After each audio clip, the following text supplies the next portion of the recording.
but I'm gonna do the. All right, you ready? Yep. Yep.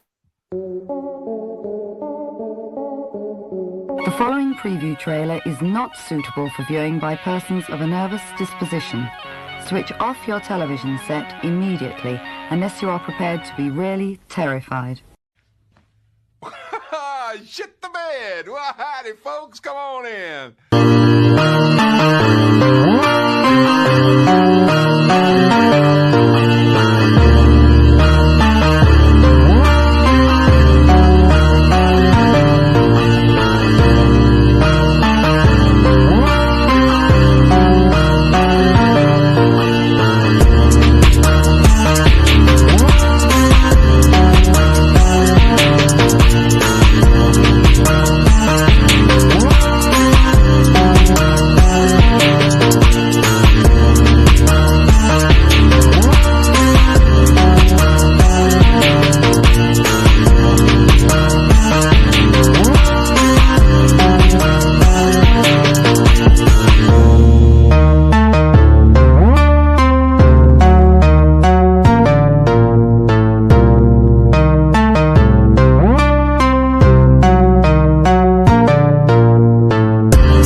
You bitch!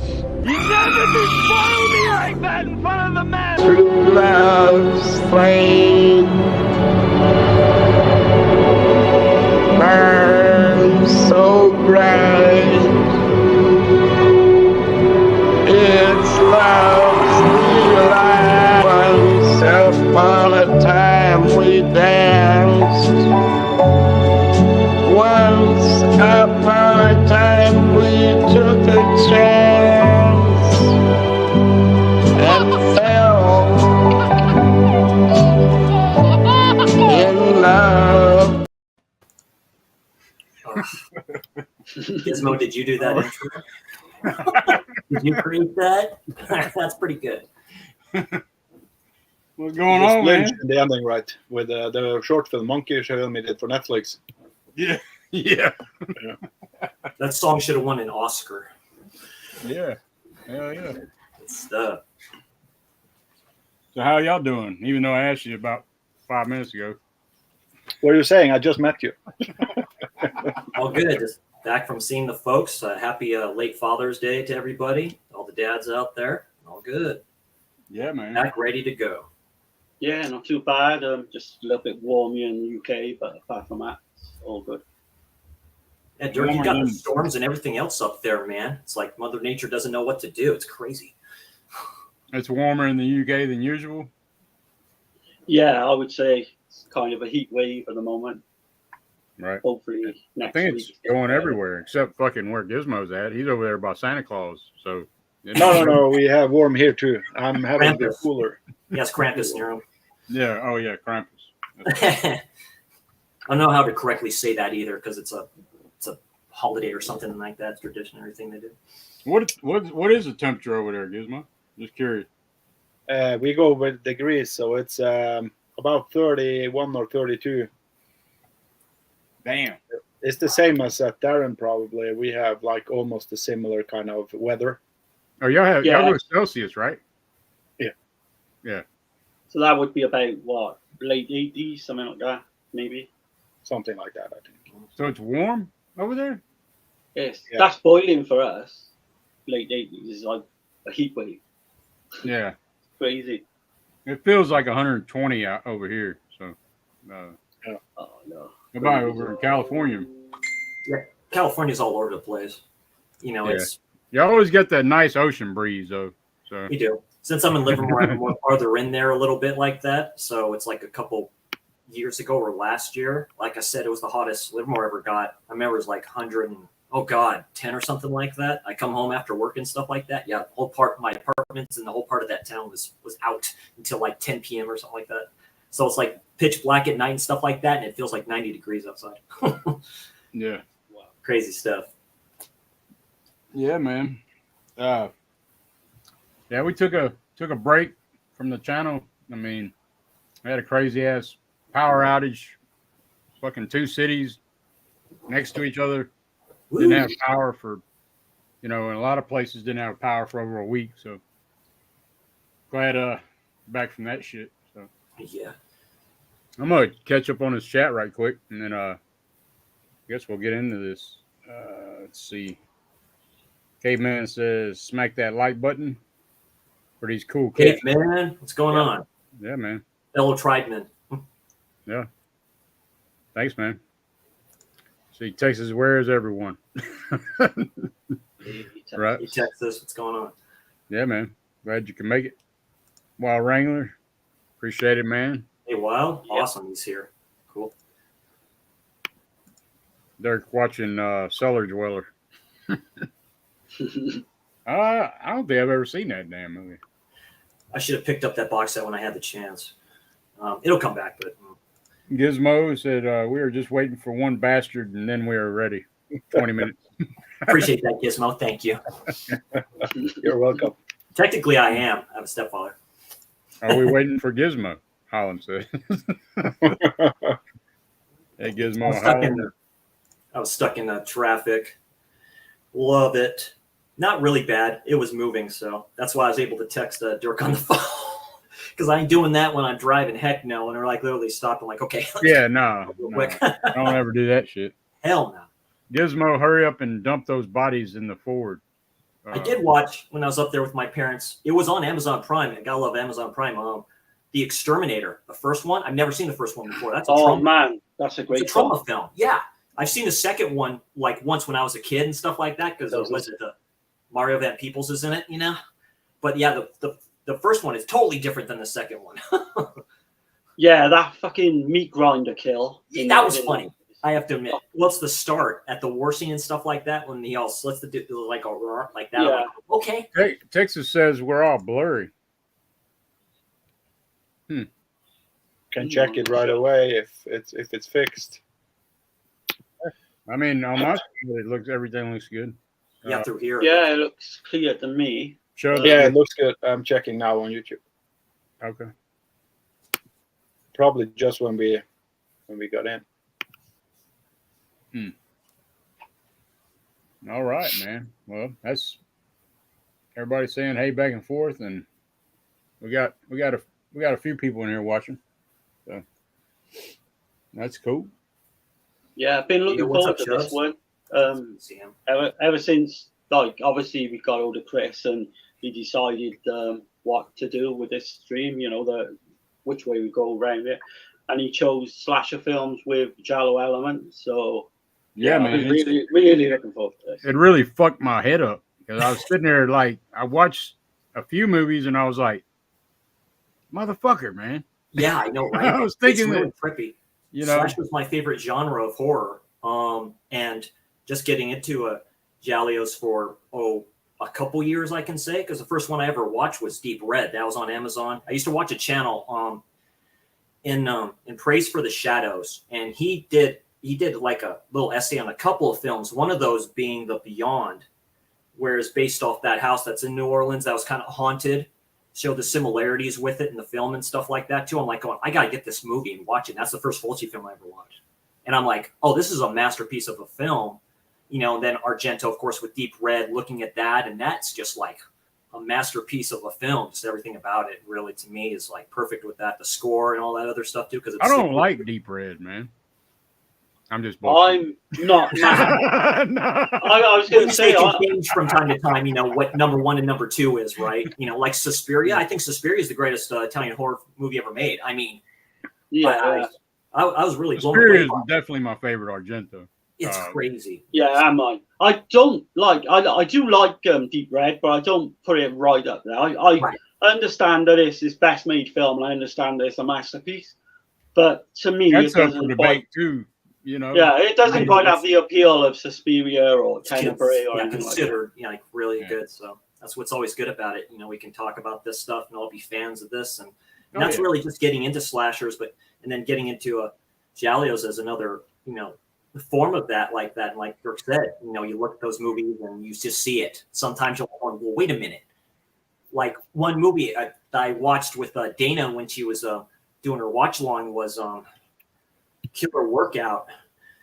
Oh, Linnea Quigley. That's a good 80s like tropey slasher. There's some funny stuff in there, but there's some straight up scenes that just scream that. The way the lighting is and all this other stuff too. I'm looking at that, I'm like, oh, this is pretty good. When you can see that stuff, it's like, kind of makes it better. Yeah, I didn't get that. I didn't grab that workout movie or whatever. I don't think I've ever seen it either. But there's some dude on YouTube put the movie out on there and stuff like that, and it was fine. Yeah, they get films put out on DVD, but not on Blu-ray. So I don't know. But I think there's a US Blu-ray of it. It's like watching Body Count for the first time. I'm like, what is this? And from the director Deodato, and watching that, I'm like, oh, dude, this movie is great. I give it a 7 out of 10, maybe an 8, but it's really good. It's a good slasher. That needs a Blu-ray. Desperately needs a Blu-ray. It has like nothing. So. Well, man, do y'all want to get into this? Into these the top 5 slashers with Giallo elements. I guess. Yeah. I need to go. So, how did all of you guys work out your list or work out your top 5? Because I went a slightly different route where I've tried to pick 5 that I've never really spoken about on stream or podcast or anything. So I went like that, but I've got a lot of honorable mentions. I got like 16 honorable mentions. Nice. I didn't want to bring up the usual suspects. Right. Sure. Yeah. That's how I did. I did my top 5 that I've seen before, and that just kind of, and then just rewatching them. Because I have these ones that are my top 5 physical. I also only picked out of my collection. So me too. Out of what I physically have. So yeah, exactly. God, I ended up buying it because I saw it before on Amazon Prime, and then I'm like going, oh yeah, I need to get this, and I finally purchased it and rewatched it and stuff like that. A lot of these that I own are kind of rewatches just to see. Like I remember there was stuff in there. And then, so I have my top 5, and then I have top 5 honorable mentions. So I'll do the honorable mention first, and then that pick second. Yeah, man. Yeah, same. Good. Just do it like that. Well, cool, I have some heavy hitters in here for the honorable mentions. That's all I'm going to say. And some of the picks that may surprise some people. How many honorables did y'all bring? I only brought 2. I have 5. I got like fucking 16. That's perfect. So, I'm not going to try to do like Gizmo. Right. Yeah, just say it has this. Yeah, trying to do like a top 100. Because I suspect that some of the honorable mentions will probably be on your guys' lists anyway. I would imagine. Okay. Yeah, I don't know, man. I like fucking looked at the shit and I was like, well, is that a fucking slasher? Like exactly. All these questions kept coming. That's what makes it more interesting too. Is it an actual slasher too? Is it more slasher than it is the other one? I've looked at that too with some of the ones that I have. That's why some of the honorable mentions were hard to keep honorable mentions and not put in as top 5. When I'm looking at them, I'm like, oh, it's really close there. Right. So I've got one that I think Chris has got because I heard him mention it on Dana's stream. Yeah. The other 4, I don't know. I got no idea what Gizmo's going to pick. Yeah. And I wouldn't have thought to pick the other. Well, I think the other one. Some of my picks you might all have. My number 5, you may not. That's why I was talking to Pops before this a couple of weeks ago when we were originally going to do it, and I said my number 5 pick might surprise him. So Alan specifically, so it might surprise him because I know Alan's not into that stuff a lot, but it might surprise him. What's up, Tony, man? I see Tony's in here now. Hey, Tony. Yeah, Tony. It's an honor. Yeah, I checked out that Alan had a stream earlier. Their vinegar syndrome, showing their vinegar syndrome title. Oh, very cool. Yeah, very cool. Yeah. But I'll probably catch that later. I just haven't had a chance today.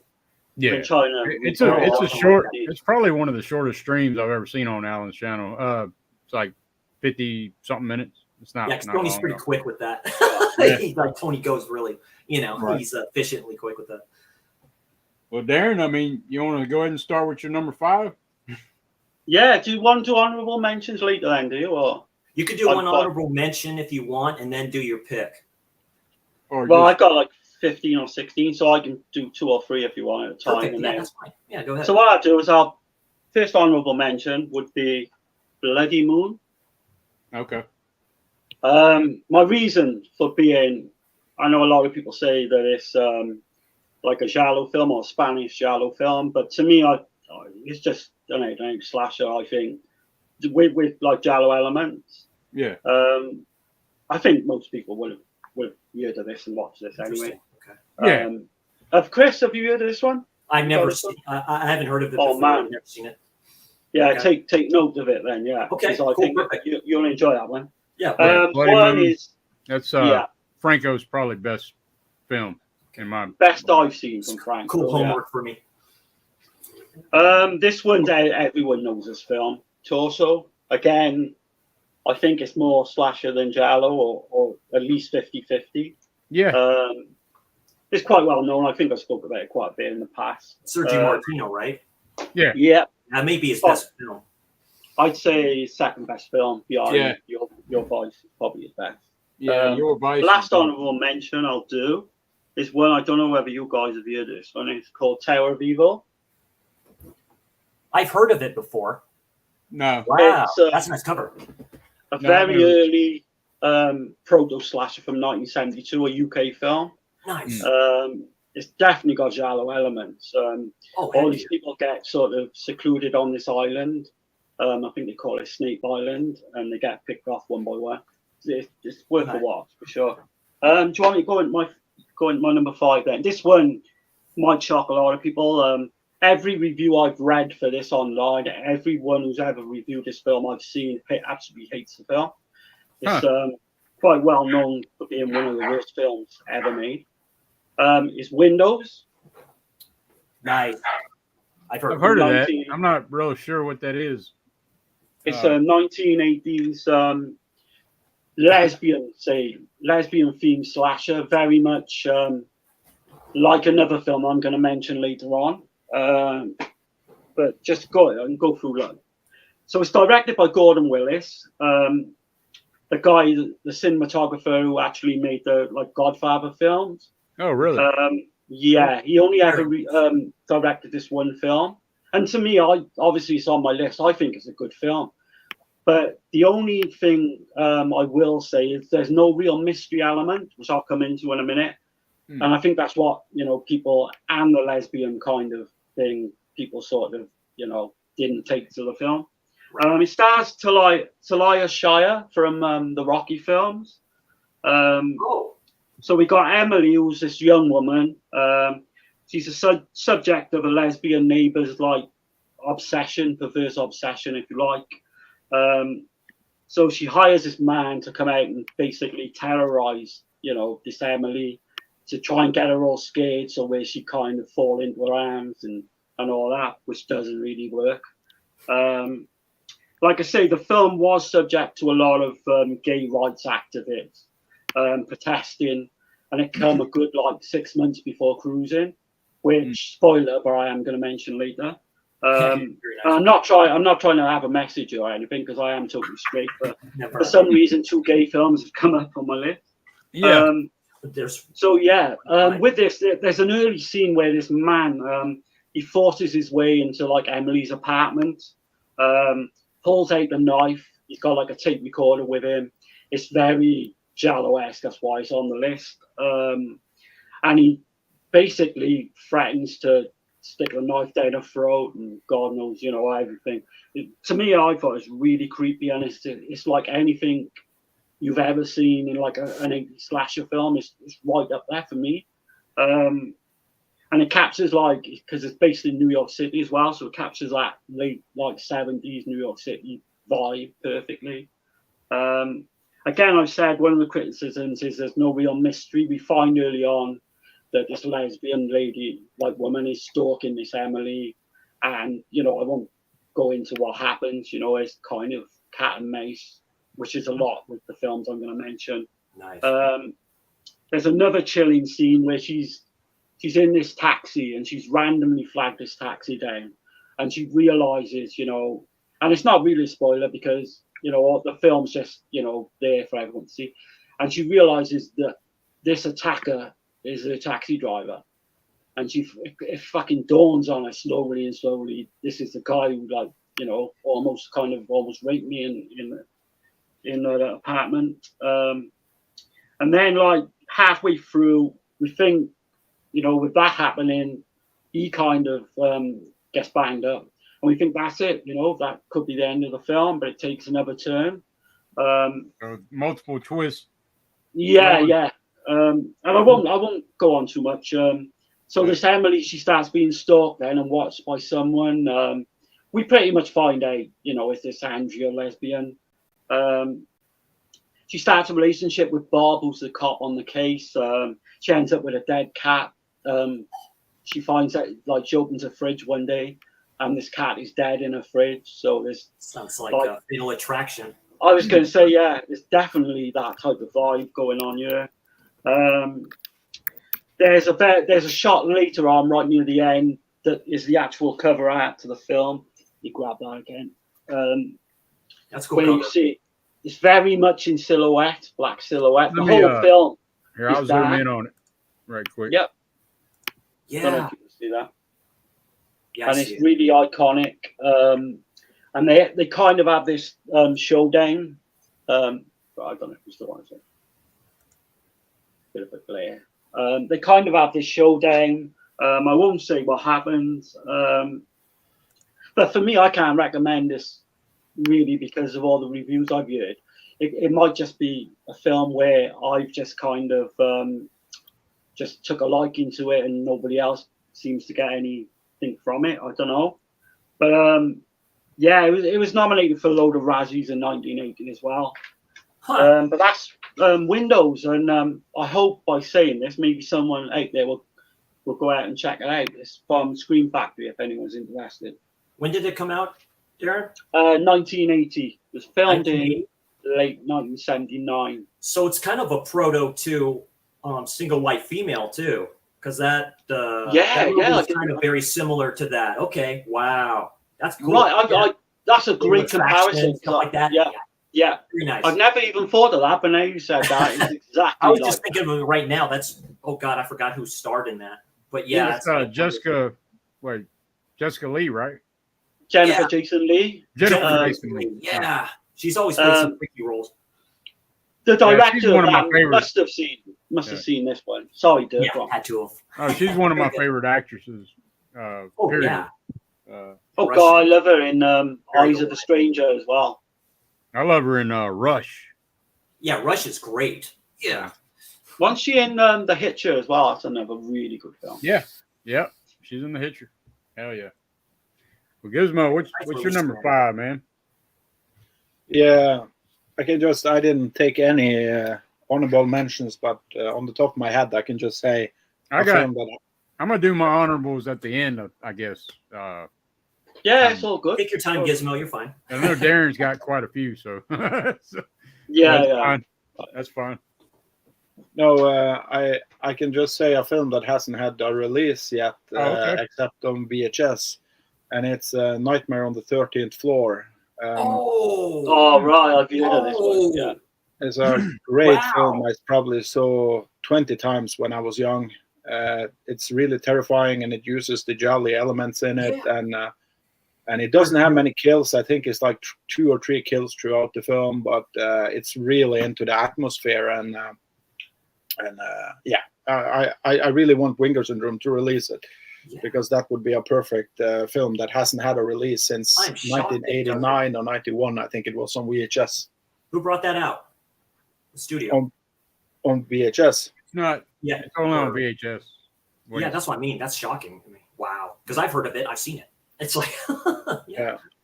The story I've got it is on a really really bad quality bootleg, but so I've never really sat down to watch it. But it's always been one I've been wanting to see, and well, I don't know what's maybe the rights issue that it hasn't come out, because I think it's a TV, so that's probably the TV station wants the right for it, so then it's tricky to get it, Right. But it terrified the hell out of me when I was little. So it was the first movie that actually got me really scared, if that makes sense. So. Oh damn! Oh, yeah. Killer on the 13th Floor, huh?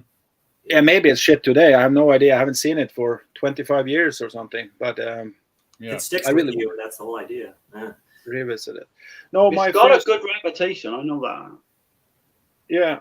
No, my first pick is actually not a slasher and not a Giallo. But the thing was that when I went through the list, I told Dirk this. I believe I told him yesterday that this was a really tricky one, because, first of all, slashers are remakes of Giallos in many ways. They use the same formula and everything. Yes. So it would actually be easier to go the other way around, if you understand what I'm saying. Right. Giallo top 5 Jolly with horror or slasher element. Yeah. Right, that's my take. There you go.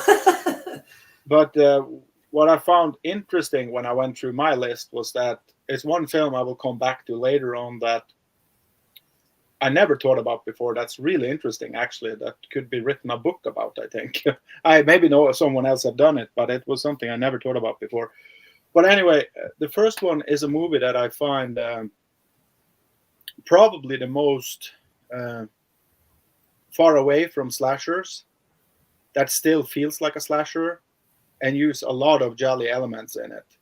And it's a movie from Japan from 1996, and it's Perfect Blue. Okay. Oh, love you, Gizmo. You can't watch.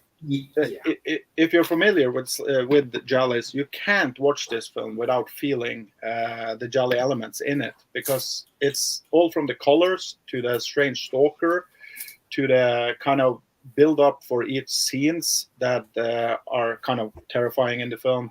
Yeah. And also the way the lead actress or the animated girl is portrayed in the film is in many ways the way Italians did with the Giallis, the girls. Because I think normally Italy did what they did with the girls was that they kind of made them really feminine, but still they gave the supporting actress, or maybe more of them in the films, some power that you actually believe in. Right. So it's not like forced upon you when you watch a Giallo that the girl is strong or something like that, because they are strong with the elements that girl normally are strong with, if that makes sense. Right. So I do think that that's a really important thing to put with this film, is that I believe in everything. And the story is pretty simple in the film. It's about a singer who wants to be an actress, and there is a stalker trying to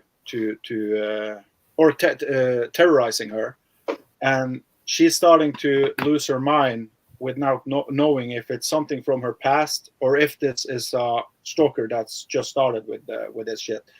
So the movie is mixed with the psychological thriller aspect and also with the kind of slasher mood in it. But this is the movie I have on the list that's farthest away from what this show was supposed to be about. But it feels a lot like a Giallo. Very good. You and I think alike, Gizmo. Yeah, this is the steelbook I got. Like, you can get this off of Amazon. It's pretty cheap. But yeah, this scene right here kind of says it all. This scene right here, where you see her up there, that's really trippy when you see it for the first time. You're wondering what the hell's going on. You find out later. You know what I mean? I'm not going to spoil it, but yeah, that's a great choice, Gizmo. I'm impressed. I haven't seen the newer film. I've heard about it for. I have that. I have the steelbook of that. I've heard about that movie for probably a few years now. I still haven't seen it, but it's going to come up on the stream we do tomorrow night on Gizmo's channel. Yeah, very cool. Because that's going to be one of my films on there. Right. Yeah. Okay. Manga Entertainment, which is a UK company originally.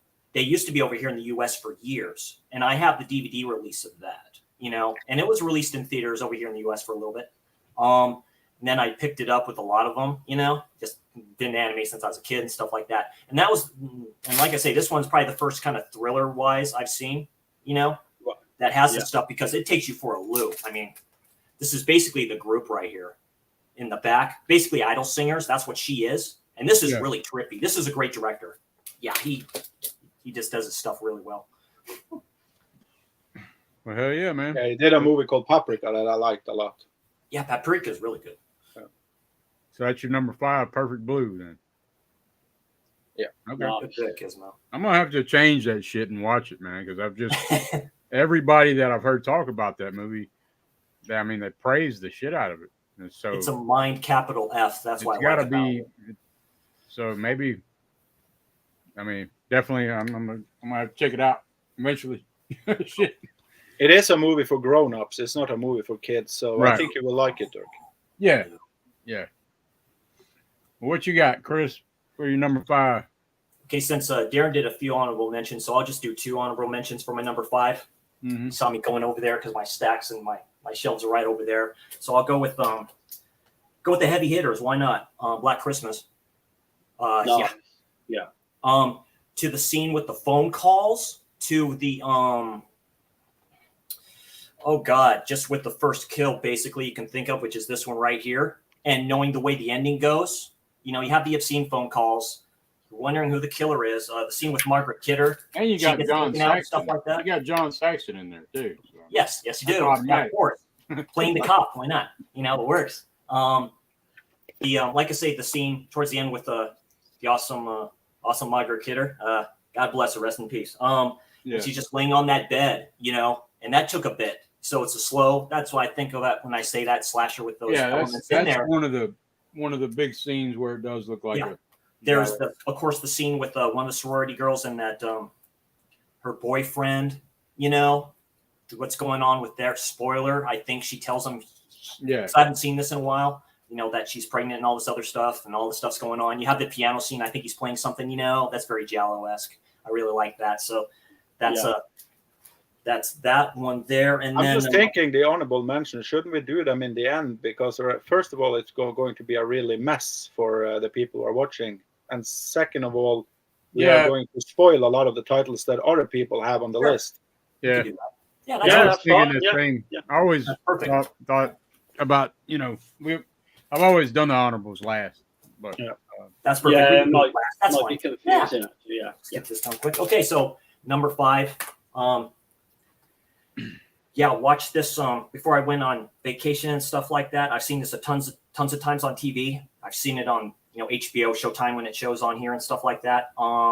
This is a slasher this movie to me is a slasher that screams Giallo elements in it. Unfortunately, Gizmo, it's not Space Adventure Cobra, but it's of the same name.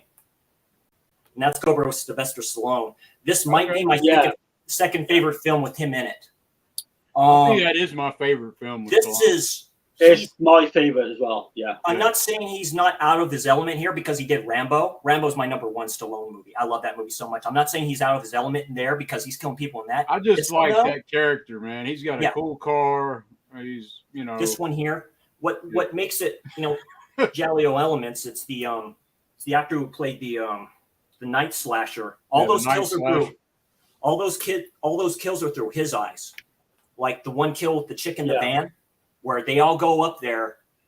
You see him open the door, and you see the expression on his face, like it's through him when he's all jabbing in there, and you see that look. The scene with Bridget Nielsen when she looked beautiful and stuff like that. The modeling scene where they just stop the shoot, and you see all the robots, and then everything turns black and stuff, and you hear the eerie music. Angel in the City when that plays, you see the killer out there and her doing that. Really good. So yeah, the lighting, of course, like that. And this is just a cool poster to begin with anyway. You get the red around there and you see him there. So, this is where the loss stops and I start. So that's my number 5. I need to pick up that on Blu-ray. I love the soundtrack, like you just said, Chris, as well. The rock, I'm thinking that is going to get a better, big release one day, hopefully. It's directed by George P. Cosmatos. I believe I said that right. Came out in 1986.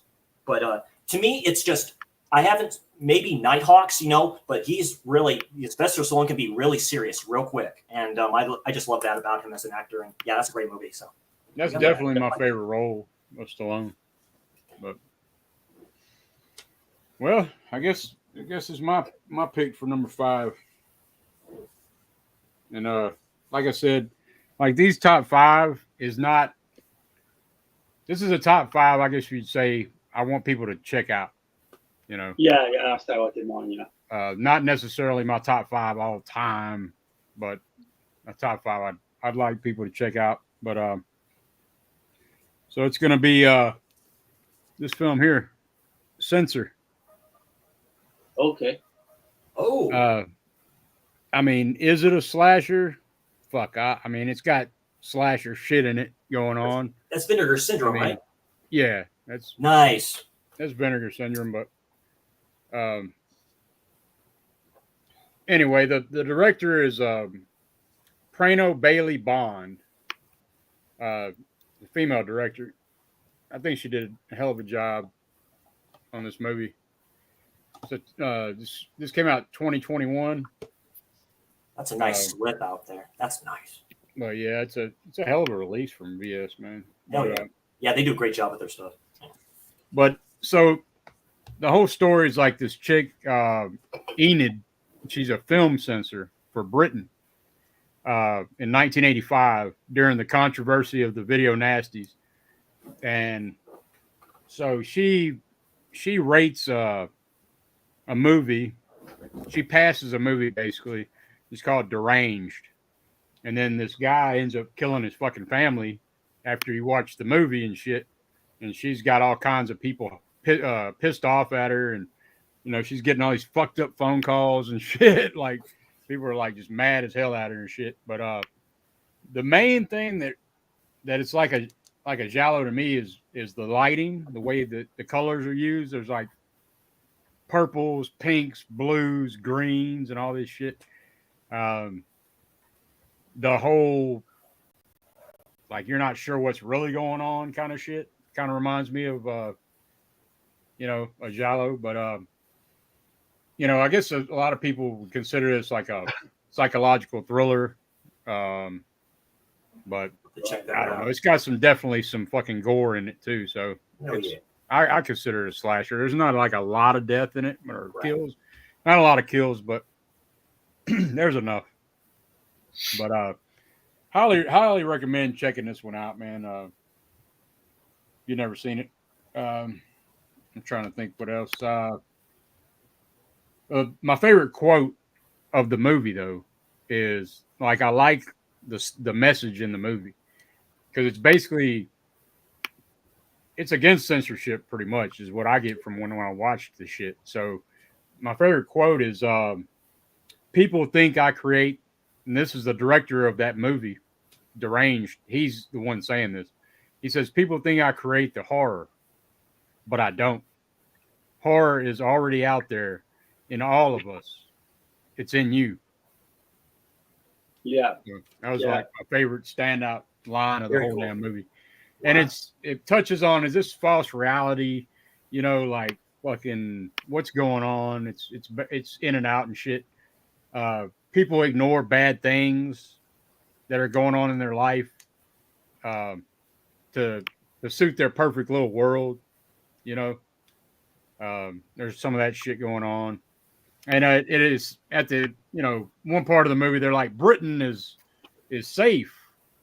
All the films are banned and all the criminals are locked up. Fucking like that's what would happen if this shit continued on in somebody's fucking mind, you know. But and there's also a short film on here. It's like 15 minutes called Nasty. So cool. Okay. So check it out. That's my number 5. Yeah, that captures the old Video Nasty scandal and all that either quite well, from what I remember. Right. Yeah, but that being a newer film, like I don't like a lot of new shit. I really don't. But I do like that one though.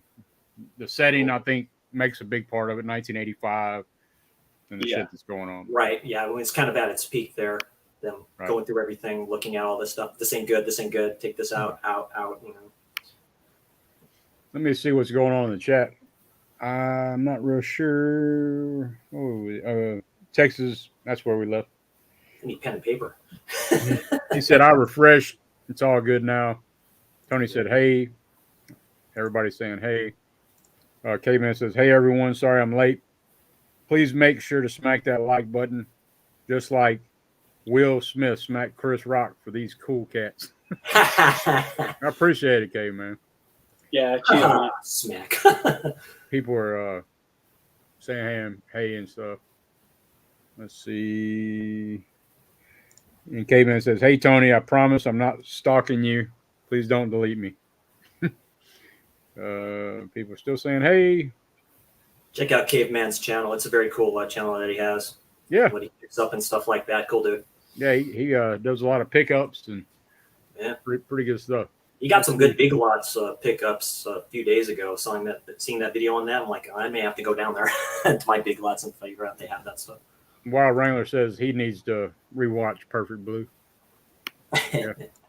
Right, yeah, and some of you guys drop some films in the in the comments below as well that you think maybe we should check out. Wow, tell me that I'm a dumbass for picking censor. No, man. Or tell me to fuck off. Tell me that my stream sucks. You know. Yeah. That's cool. I don't give a fuck. But anyway. All right, Darren. What's your number 4? Yeah, is another proto slasher from early 1971. This Blind Terror was called See No Evil in America, and it stars Mia Farrow. Wow. Yeah, this blind girl in peril. She's basically recently been blinded by an accident and gets stalked by this psychopath. Put back up. Trying to do this here. Should I do this, y'all? Do it like that. Oh, very cool. It's an indicator release as well. That looks like a Criterion, the way that looks. Yeah. Right. What can I say? Yeah, so basically, she's being stalked around this. She's blind. She goes to live back with her uncle and aunt. And they kind of sort of get her back living in, normal times, after the accident. We got this really POV of the killer from early on, from like the first couple of shots, and all we see is this guy's like cowboy boots, and you just got to see that part, it's, with the music and everything. It's really good. Sets you up sort of like a Giallo film in many ways, that you don't get to see the killer's face or anything. And then she comes home then after being out with her boyfriend, riding a horse. And being blind, obviously, she's pretty much come back to this house, and everyone in there has been murdered, and she don't know. So, because she's blind, she's kind of just missing them, and they're literally feet away from her, and they're all been brutally murdered. Next day, she slowly comes to the realization. She runs a bath, and her uncle's actually dead in the bath, but full of blood. And as it slowly comes to her, you see the terror in her face. And all the meantime, then, you know, we're seeing POV shots of this killer's boots and the way he is. He's kind of this arrogant, you know, asshole type of character. And it all adds up to like this. I think it's like a wonderful conclusion and showdown. I won't give anything away. The first half, I would say, is a slow burn. I think you've got to like pretty much stay with it. But once you do, the payoff is fantastic. I didn't. Yeah, I never mind a slow burn as long as the payoff's worth it. I've heard of that movie. I think it was mentioned on some podcast or something like that I was watching, maybe on AMC. That was mentioned movie. When I think about it, I'm like, yeah, that's definitely a proto stuff to like Don't Breathe. Oh, you can say and Hush, you know, on Netflix. It's the only reverse. Yeah, exactly. Yeah. She can't hear anything, so kind of Hush was kind of like a loosely based remake in a way, but it's fair to me. It's like really underrated. It's wow. Obviously, it's a proto Giallo. I remember it was on British TV a lot back in years ago. The director made a film called 10 Wellington Place, which you might be aware of. That's another kind of serial killer film from 1968. Really good. So highly recommend. I think Farrow is superb. She actually visited a blind hospital. She had to wear like contact lenses. Wow. So that's Mia Farrow? Yeah. Okay. Yeah, she's a great actress. Yeah. She is fantastic in this film.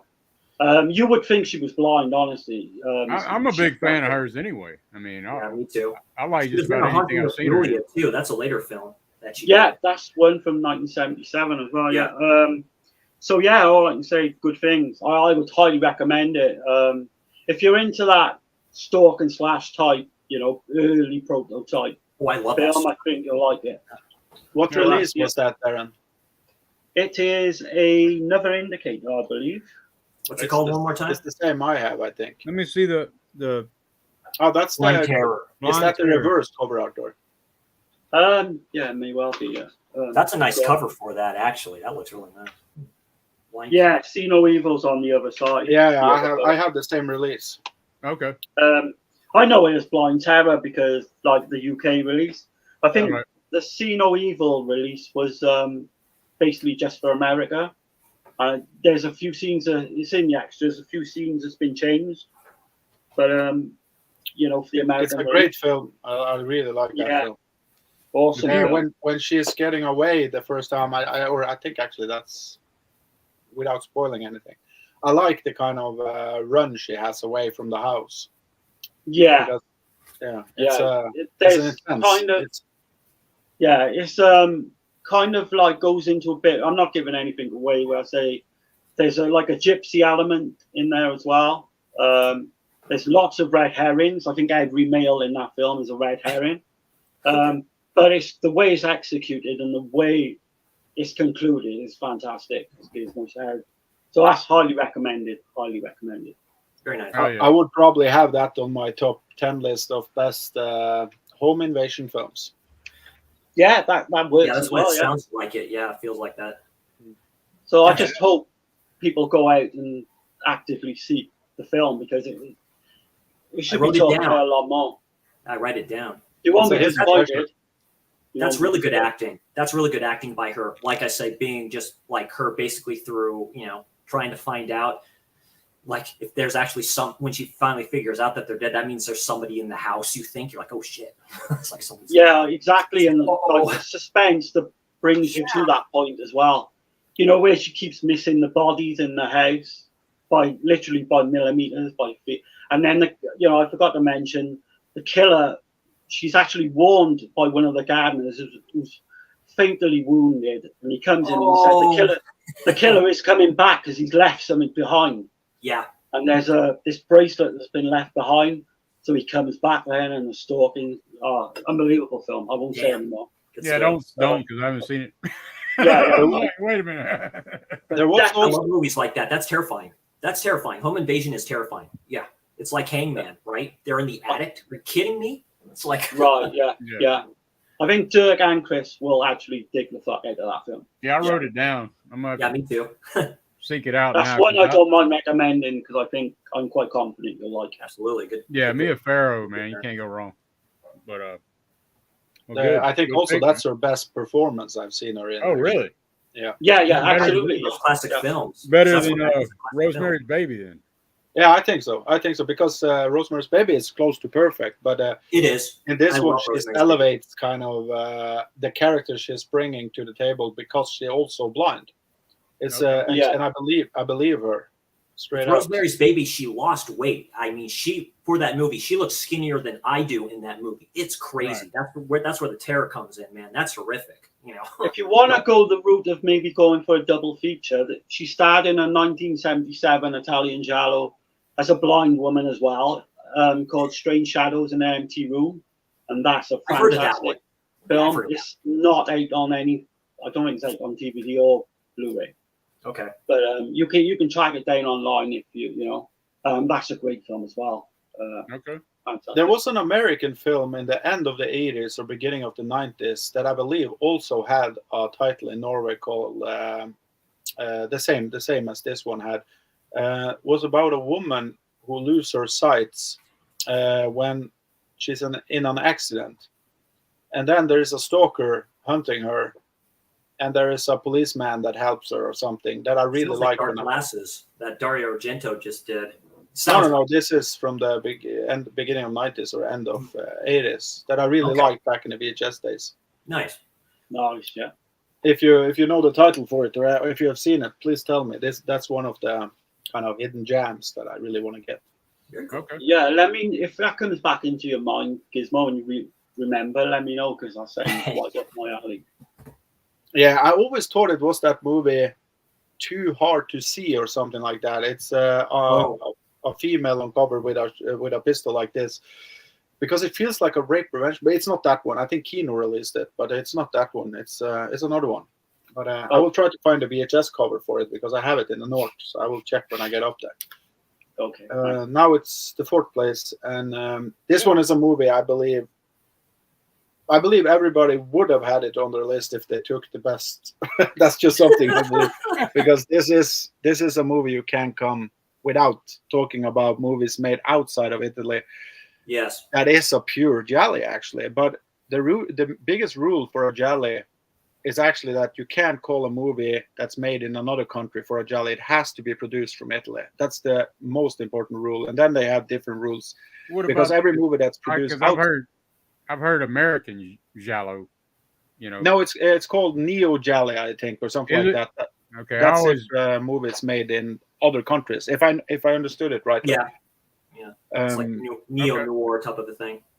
Well, so noir is just the originators, right? Before the giallo. But this one is from Canada. It's from 1974, and you probably already know what movie it is. Yeah. I think somebody was. Yeah. It's Bob Clark who directed it. Yeah. Yes, he did. Sorry about that. And I don't know what to say about it, but the only thing I can say, the whole movie is fucking amazing. And I can say this: if people ask me, because I always have this subgenre called terror films that not many people use, but there is actually a subgenre called terror films. Yeah. And the two films I always use in that kind of, or three films I could say that I always use to explain people what a terror film is Black Christmas, and it's Texas Chainsaw Massacre, and it's The Hills Have Eyes. Because the movie is made to terrify you as an audience, not originally from the horror aspect of things, but it's more or less like you are set in this kind of world or this place or whatever, and you feel the same as the victims in the film. So it's kind of just like, it's a movie that's just out there to terrify you, and I love that. Black Christmas for me is kind of like Last House on the Left too. You could throw in there.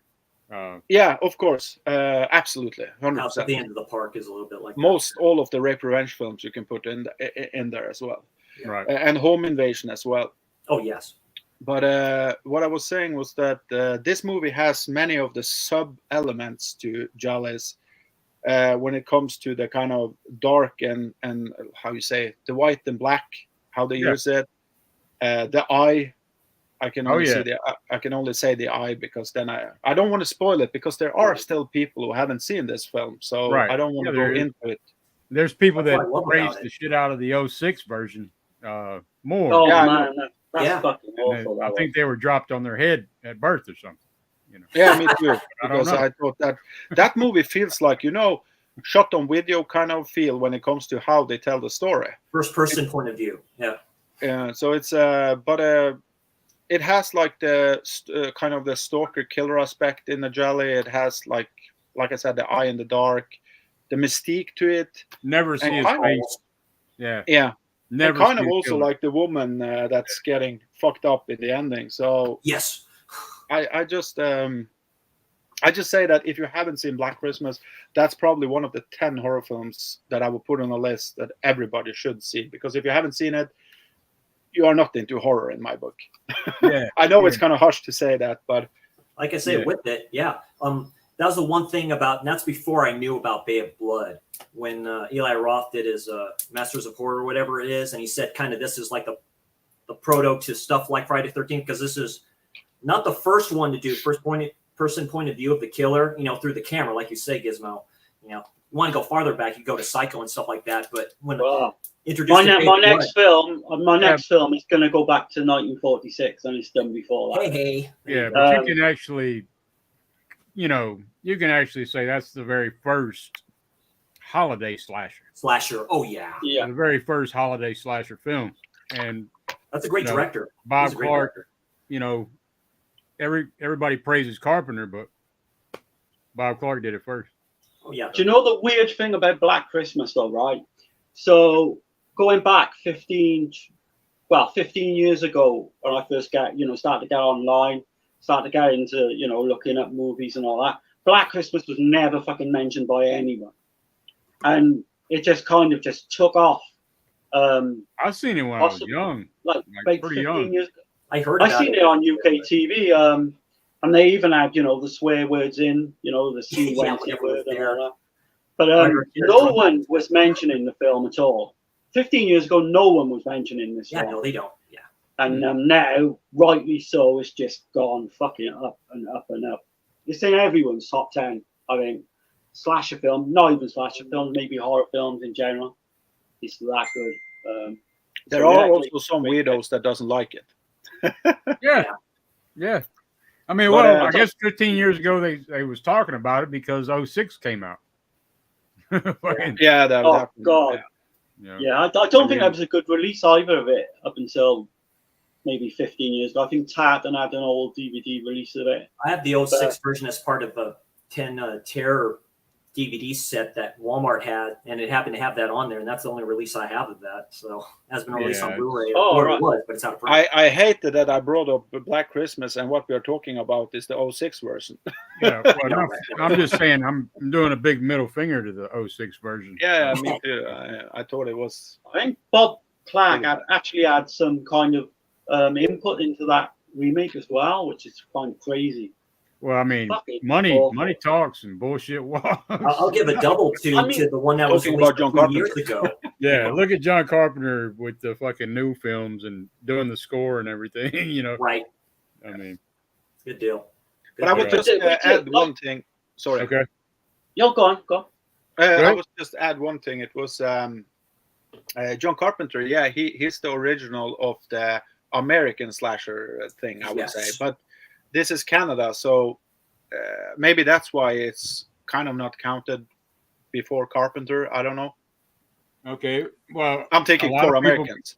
A lot of people still consider Halloween a slasher, the '78 version, but I don't really consider that a slasher. So I think there's no way you would get Halloween if it wasn't for Black Christmas. I think John Carpenter did that. You know, did have that conversation. I know what you mean, though. I mean, it's considered it's the holy grail of the slasher in a lot of people's eyes. Yeah. Didn't Bob Clark actually tell John Carpenter he had an idea to do a sequel to Black Christmas? I've heard that Bob Clark claims that he was telling Carpenter about it, about his idea, and then our next thing you know, Carpenter come out with the 78 Halloween. But yeah, anyway. crazy, Very man. cool. Crazy. But who knows? You know, that's he said, she said. So, well, great pick, man. Yeah, awesome. Black Christmas is more scary than Halloween in my book. Oh yeah, It is. for No, sure. it is. God. It's terrifying. Yeah, Like you said, your film. it still holds up. Yeah, Like, absolutely. There's a couple scenes that still fucking genuinely creep me the fuck out. You know, the last fucking scene is so Yeah, the last, creepy. the last scene tells you all you need to know. And that's also something you should do in every horror movie. Have a last scene so people go from the cinema scared. That's what you remember. That's what you remember when you leave the theater. You know. Yeah. Or when you finish watching the film. That's why I always tell you, Dirk, that I love Jacob's Ladder till the last fucking scene, because the last scene destroys every feeling I have. Have you seen Jacob's Ladder, all of you? I don't remember. I don't remember. I've seen it. Yeah. In 1990, and I got it, and I'm gonna revisit it soon. But it's a masterpiece up till the last fucking scene. Oh, the last scene in that. Yeah, it kind of puts you for a loop there. Yeah, I don't remember the last scene, but I'll get that done pretty soon. With Baker too, I mean, and I saw that on Prime too. Death Dream too. That's another great film by him. I'd highly recommend you check that out. That's a different take on the monkey's paw, a little bit. Okay. So this one's quite new. So it's a new slasher with, to me, that has subtle Giallo elements in it. It's a Shudder original, so released by RLJE Films, directed by Jay Baruchel or Barshell. He's the one who did the voice of that kid in How to Train Your Dragon. He's also done some comedies too, if you recognize the voice. And I saw it on Shudder. It's one of the rare ones from Shudder I have that has a slip on it and stuff like that. As soon as they released this on physical, I had to get it, and that's a Random Acts of Violence. Okay. This guy right here, he's the director of this film. Of course, Miss Brewster is in here. One of her better roles. So basically, this dude right here, he's a comic book artist. He does. It's called Slasher Man. It's a comic book that he's been doing, and he's writing to finish off the series. And he's going on kind of this tour. They start off in Canada, then they're going towards this convention, because he's doing a tour, and he's trying to write this last volume of this comic that he's doing that's based off of a serial killer. And it just starts, just the whole mood of everything, the lightings of some of the kills. Basically, this dude in the center basically finds out about it. I mean, there's a scene, they stop by a gas station, and they just let off a bunch of, like, nobody's there. He's like going, hey, we can just put these comic books here. That's what he does. He goes in there, he sees it, he looks through it, and then it just goes batshit crazy after that. Really good scenes in here. There's the colors are really good. There's a mixture of green in here and stuff like that. But just some of the kills, because there's one kill where when you see it, there's a girl writing, like she's drawing something on a bench while this couple is kind of like having an argument a little bit, and they take off in the van, and that's when it starts. He grabs her and he does this. The kills are really good in this. The atmosphere is really good for this. And the ending, the film was a little bit rushed. It's only like 80 something minutes, but for what it is, for this dude's, I think, first directorial debut for some of the best movies are 80 something minutes. So I was really impressed by this. I'd highly suggest people check this out and stuff like that. As a slasher, I give this like a medium, like 8 out of 10 and stuff like that. Some stuff should be better, but the ending to this, I love to death, the ending. But yeah, it's kind of batshit crazy and stuff like that. But the whole atmosphere. What year was that? Huh? What year? 2019, I believe. When? 2021, actually. Oh, okay. That 2019, it came out on Shudder. Then it was released in 2021 wise and stuff like that. So, yeah. So very, very good. So that's Random Acts of Violence. Okay. That's one I've never heard of. I don't think. Yeah. Like I said, it's one of the newer ones, and stuff like that. But I was really impressed with it. But like I say, the lightings and the whole, it's a really good, to me, really good, good slasher for what it is. For what Jay Baruchel is actually quite quite good as a director. If this is his first film he directed, so I was impressed. Okay. Yeah, totally, man. And that film company hasn't disappointed me yet for films that they have. So awesome. All right, man. Good pick. Oh, I need to check it out, but sounds good. Sounds good. If you have Shudder, it's probably still on there because it's one of their original movies. So okay. Well, this movie here has got Jocelyn Donahue as Samantha. Mr. Ullman is Tom Noonan. It's got Mrs. Ullman is Mary Warnov. And during the 1980s, 70% of American adults believed in abusive satanic cults. Another 30% rationalized the lack of evidence due to government cover-ups. The following is based on true, unexplained events. And that is House of the Devil by Ty West. Oh, Ty West did that. Oh, That's a great fucking movie. Yes, it is. It's I think the that. runtime is 83 minutes. Like I said, I mean, there's no fat in this movie. It's a slow burn, but the atmosphere that he creates, this it's in a house, one house. So Samantha, she's a college student. She needs money. So she sees a billboard for a babysitter, and it's got the old school cuts on the paper where you pull the number. It's got the phone numbers, and she pulls the number and she calls. I mean, it's got old school shit from the 80s, man, like an old payphone. He made this movie for under $1 million, and it didn't do very well at the box office. It's an extremely slow burn movie, but like I said, the character development is fucking awesome. It's amazing. There's some great performances, great fucking camera work. Like going through the house. The house is really not that big, but the way he shoots it makes the house look fucking huge, like enormous. Also, some little fun facts. Dee Wallace, like he was telling Dee Wallace, she's the landlady in the movie. She's trying to rent the apartment out to Samantha. She needs money so she can get the apartment. But Dee Wallace, he was telling Dee Wallace, Ty West was telling Dee Wallace that this house was haunted and shit. And Dee Wallace was like, yeah, it is actually. And he was saying she was kind of kooky because she was in the fucking New Age religion. Oh, okay.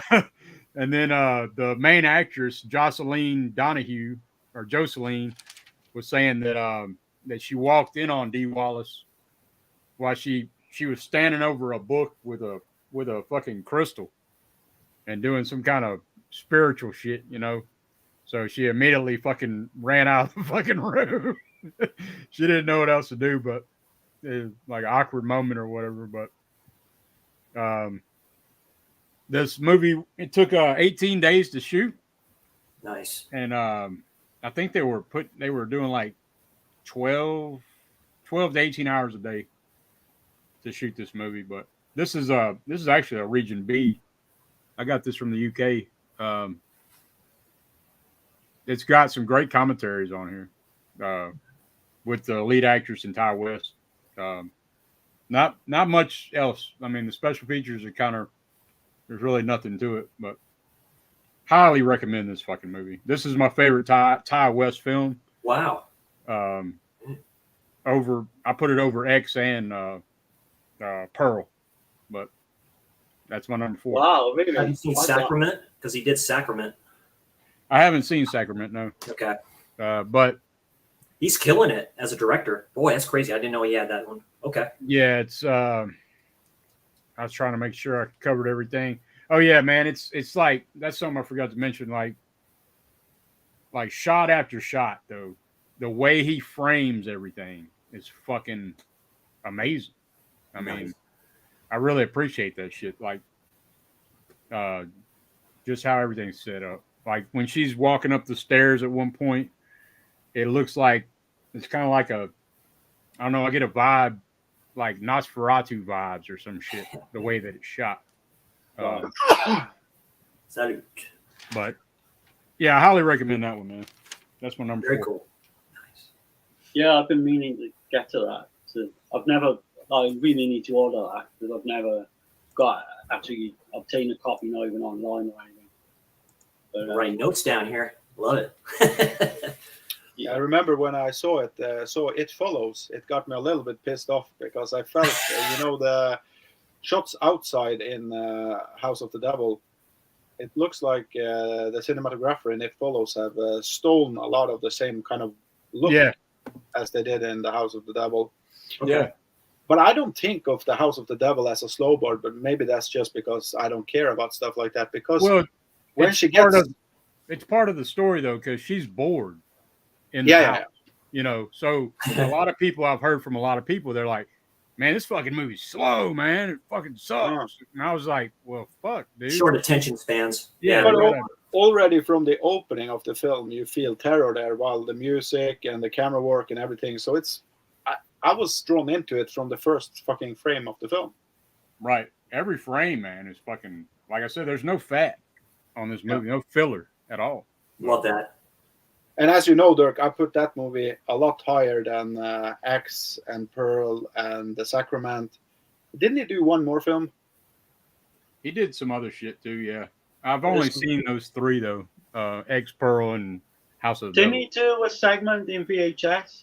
I think so. Oh, did. Yeah, because Sacrament's a found footage type of a film. So okay, I'm not a big fan of found footage though. Okay, no, I'm not massive on it. I really love Sacrament though. That's disturbing. I mean, yeah, good stuff. Was The Sacrament also about, because I have it and I've seen it, but I just try to remember, was that also the kind of story about some cult kind of shit? Jim Jones. It's very Jim Jones-like, except more modern. Yeah, but was there some kind of cult shit in it, or am I mixing? Yes.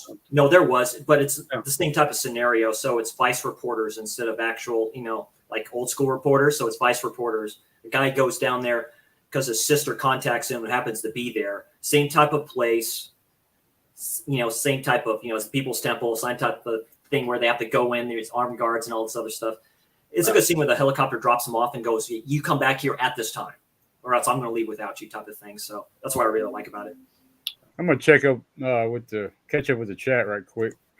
Caveman says, Dirk, your quote about evil people reminds me of this one. You either die a hero or live long enough to see yourself become a villain. Ooh. Dark Knight. Yeah, what's that from? The Dark Knight. Okay. Oh, yeah. And my beautiful wife's here. Hi, Tasha. Hi, Tasha. Yeah, hi. Let's see. Caveman says, if you are first dipping your toe into anime, I highly, highly recommend Spirited Away and or Princess Mononoke. Mononoke. Okay, of course. Those are I have both of those. But I'm thinking of Dirk that likes more of the kind of serious grown-up stuff. Then I would go for Perfect Blue. Yeah, people have recommended Perfect Blue and is it Demon Slayer? I haven't seen that. That's a series. The animation's really good for that, but okay. But no, it's actually quite violent for a Japanese anime series. So let's see. Caveman says, he's saying hey, and he says hey to my wife, and he says thank you so much for the kind words, Dirk and Chris. Yeah, man. Hell yeah. You're always supporting me, and that's what I say. You support me, I support you, and that's what we do. But Texas said, hey. Everybody's saying, hey, my brother's in here. Hey, James, I see you're watching. Okay, I must have not seen his comment or something. Probably because he's got that damn Insano James shit going on or something. Let's see. Texas said Random Acts of Violence is really good. Okay, cool. I have not seen Random Acts. Insano James says, what's up, brother? What's going on, man? That's my crazy brother over there. Oh, right. No, he's over there in Georgia. Okay. Oh, wow. Yeah, they got some. They're trying to change the world over there in fucking Georgia. But let's see. In California, they're trying to change the world too. Oh God, yeah, they try that every day. But see, good to see you on here. Much love. Yeah, man. Glad you made it. Hey Tash, I hope you're doing good. And hey, James. Yes, we're good. Glad to see you on here and supporting your brother. Yeah. Hell yeah. Always good. Oh, yeah, for sure. Cool. Awesome. Yeah, man. So we're at the number 3 on the top five slashers with Giallo elements. You could reverse that one of these days if you want. Do a stream on Giallos with slasher elements, which is a lot. It kind of works both ways, which is a lot. Yeah, what come first, the chicken or the egg? You know. Yeah. Because there's an argument. The Giallo came out first, or slasher came out first. Go ahead, Darren. Well, so y'all like that format, the way we're doing it? Yeah, I love it. Like that? Yeah. So you say what comes first, the chicken or the egg? To me, you would not have Black Christmas if it wasn't for this film, and that's The Spiral Staircase. Ooh, nice. From 1946. Yeah, what can I say about this one? Quickly go through it. This is set all in one night. We have instead of having a blind girl this time, we got like a mute girl. I think it's like staged in like 1906 in Vermont, and she's pretty much stalked by this guy who's going around killing women that have like disabilities, and whether they be blind, deaf, crippled or anything like that. Almost like Body Puzzle. Yeah, absolutely, yeah. So this film opens up. We got this girl, Helen. She's played by Dorothy McGuire, who's absolutely beautiful girl, mine back in the day.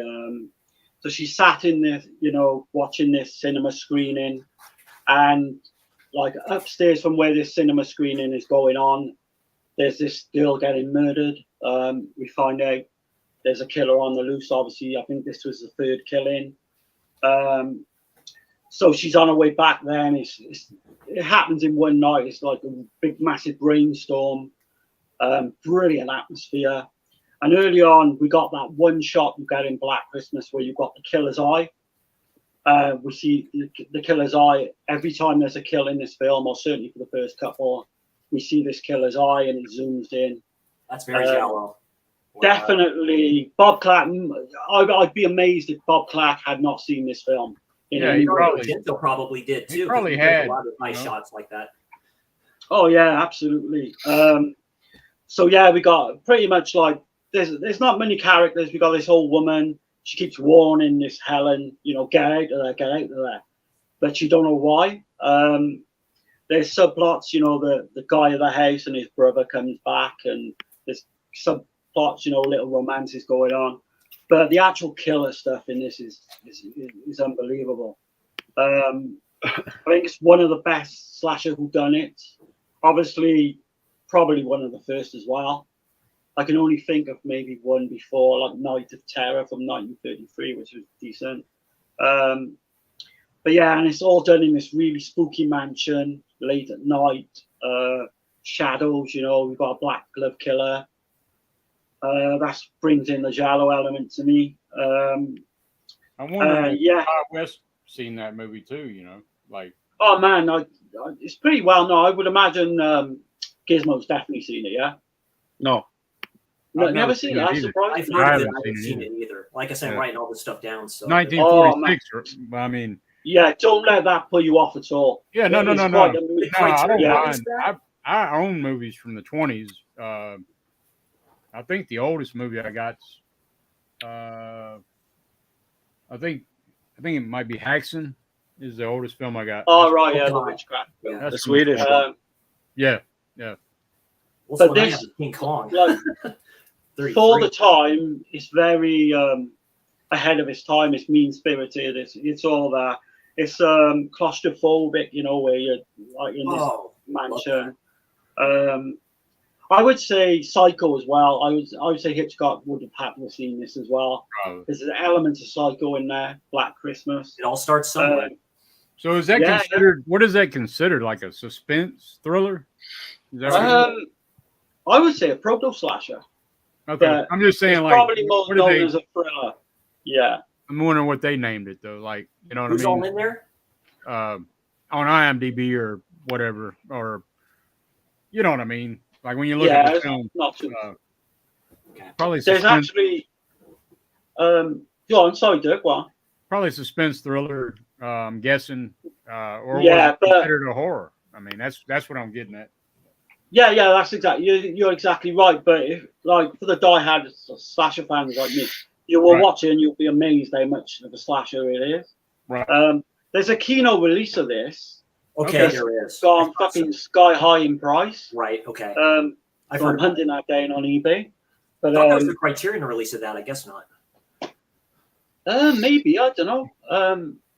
I certainly want like a big Arrow or someone to, give it a really good treatment. The way Arrow's being run, I doubt that. We'll see. But yeah, like I say, it all works up to another great conclusion. Again, I won't spoil it. But I've actually seen the conclusion ripped off in so many films. Okay. Yeah, that's a Spiral Staircase. Highly, highly recommended. Can't recommend it highly. Yeah, Was you've it a mentioned UK it a couple film, or- times. I still need to check it out for sure. What was that? Sorry. Was it a UK film or? It's no, it's an American film. American. Set in Vermont, in America. I don't know. Honestly, guys, after this stream finishes, check it. Go and look it up and check it out. Oh yeah. Because no one ever mentions it either. Which I wonder if that might be on Tubi. Believe it or not. It should be mentioned to me, right? It should be mentioned in the same breath as Black Christmas. Okay. Maybe not quite as good, but not far behind, obviously. Not too far behind it. It almost looks like it's an early noir film because they started doing those in the 40s and stuff, the whole black and white aesthetic, and they kind of kept that going for a while. So it almost looks like that, like a proto-noir type of a film.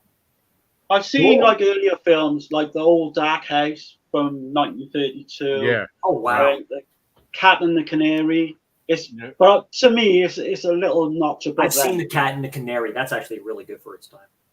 Yeah, there's a couple of versions. There's quite a few versions. But yeah, I think everyone would be a bit surprised, and that should be mentioned a lot as well. I know you're saying it, but yeah. So good pick, man. I'm gonna check it out. Awesome pick, Darren. Yeah, I wrote that down. So we're at the number 3 spot now.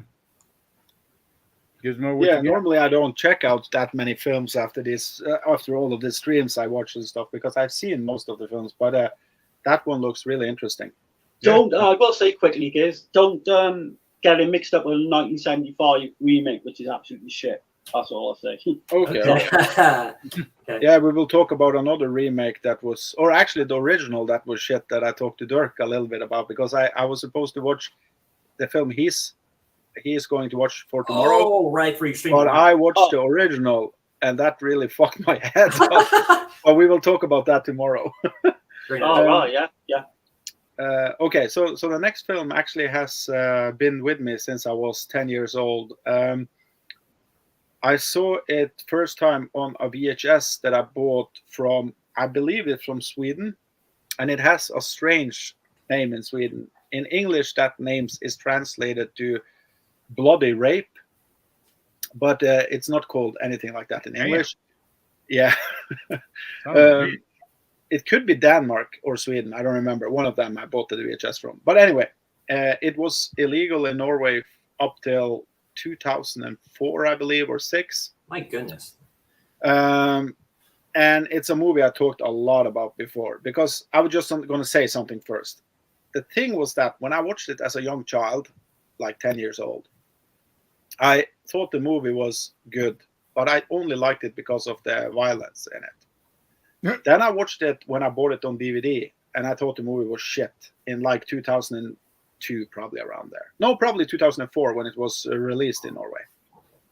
But then Blue Underground released this 4K release of it.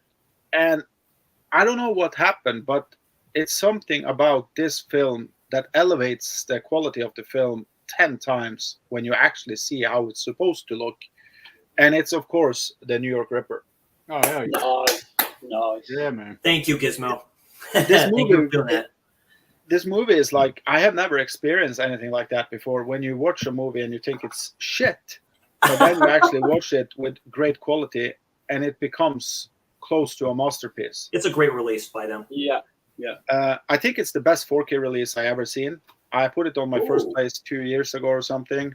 I actually like it more than The Shining, but it's because just not the film, but I like The Shining better than The New York Ripper. But I was about to say, damn. No. The film. Compare those two together, I will always pick The Shining, of course. But you think but the when it 4K looks better? Is what you're saying?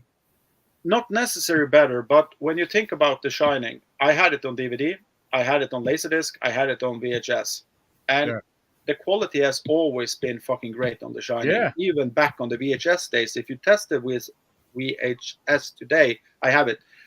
It still looks good. So when it was upgraded to 4K, of course it looks perfect. It is the best that I think in my collection. Yeah, it was the same with Suspiria. It always looked great, but it elevates it a little bit. Yeah, but definitely. The New York Ripper was kind of like a Mount Everest climb when it came to quality. And I actually never saw the blue, red, and green colors in the film that was used from the light. I thought it was practicals in the shot, but it's actually Argento lighting that Fulci used here. And I know also this is one of the films that Argento got most mad at Fulci for, because he was copying his style. But I never saw it before I saw the 4K, so it means so much to me, this release. And it's probably the Fulci film I would recommend the first to people who want to check out his filmography. I would. I don't know. Absolutely. I don't know. Especially no, it's a masterpiece. Especially the silver toes scene and shit. Oh, okay, but that's the thing with Fulci that I like, is that when he puts some sex exploitation in a film, it's never normal. It's always some weird ass fucking shit. Yeah. And when he puts violence in a film, he can't just make a slasher. He has to go full retarded. That's what's cool about him as a director. Like you say, the different names, like on Bathroom, will be named like the actual Italian name or something like that. You can see the difference in the lettering that he uses in his movies. I'm like, oh, that's great. So yeah. So I just think I didn't mean to cut you off, man. Sorry. No. But I'm just thinking it came out also a month before I was born. So it's like I know so much about that film because I've been following that film since I was like 10 years or something. This, The Toolbox Murder, and I Spit on Your Grave. And there's one more film I can't remember now. It was the first kind of ish video nasty style I watched when I was young. No. The first one for me was, there's two. The first one, though, it has to be Burial Ground. Not Burial Ground, Buried Alive, which is... Beyond the Darkness. Beyond the Darkness, but I know it as Buried Alive. That's the very first for me. And then Cannibal Ferox, but I know it as Make Them Die Slowly. Is like those two really stick in my brain. Yeah. Well, that film was a couple of streams ago. We did. I think Gizmo wanted to know the original and it was called. What's it called now? The Third Eye. 1966, and then Beyond the Darkness was kind of okay. Yeah. To it. The Third Eye. Okay. Yeah. The Third Eye is the one I need to look up because I think the remake was so fucking crazy that I just have to see the original. Right. It's in a box set, The Third Eye. It's in an arrow. I do have it, but on my headphone I won't nipple them. On Blu-ray or? Yeah, Blu-ray. So it is. Yeah, you told me. I'll be right back, the box that I have here. Yeah, it's on the box that they released with a gothic kind of style, right? Yeah. Right. Yeah, then I have it. I need to check it out. I haven't started on that box yet. But the thing is that I asked you because when I watched Beyond the Darkness, I was so surprised that they included like 2 scenes in the entire film where there are some kind of witchcraft shit, but there are nothing more about it in the entire film. Yeah. So I just wanted to know if the original has more depth into that shit. I've only seen it once. I can't really recall like details in it, but to me, I think Beyond the Darkness is far superior, or I can remember. and it's quite slow as well. The original, black and white, obviously, with Franco Nero. But maybe we can cover that or something on the stream and both have a talk about it. Yeah, Beyond the Darkness has the best titty sucking scene I've seen in my entire life. We were 4 people watching the film, and when the dude's sitting in the chair and the woman comes in and just pull out, all of us started laughing. Yeah, it's the best scene.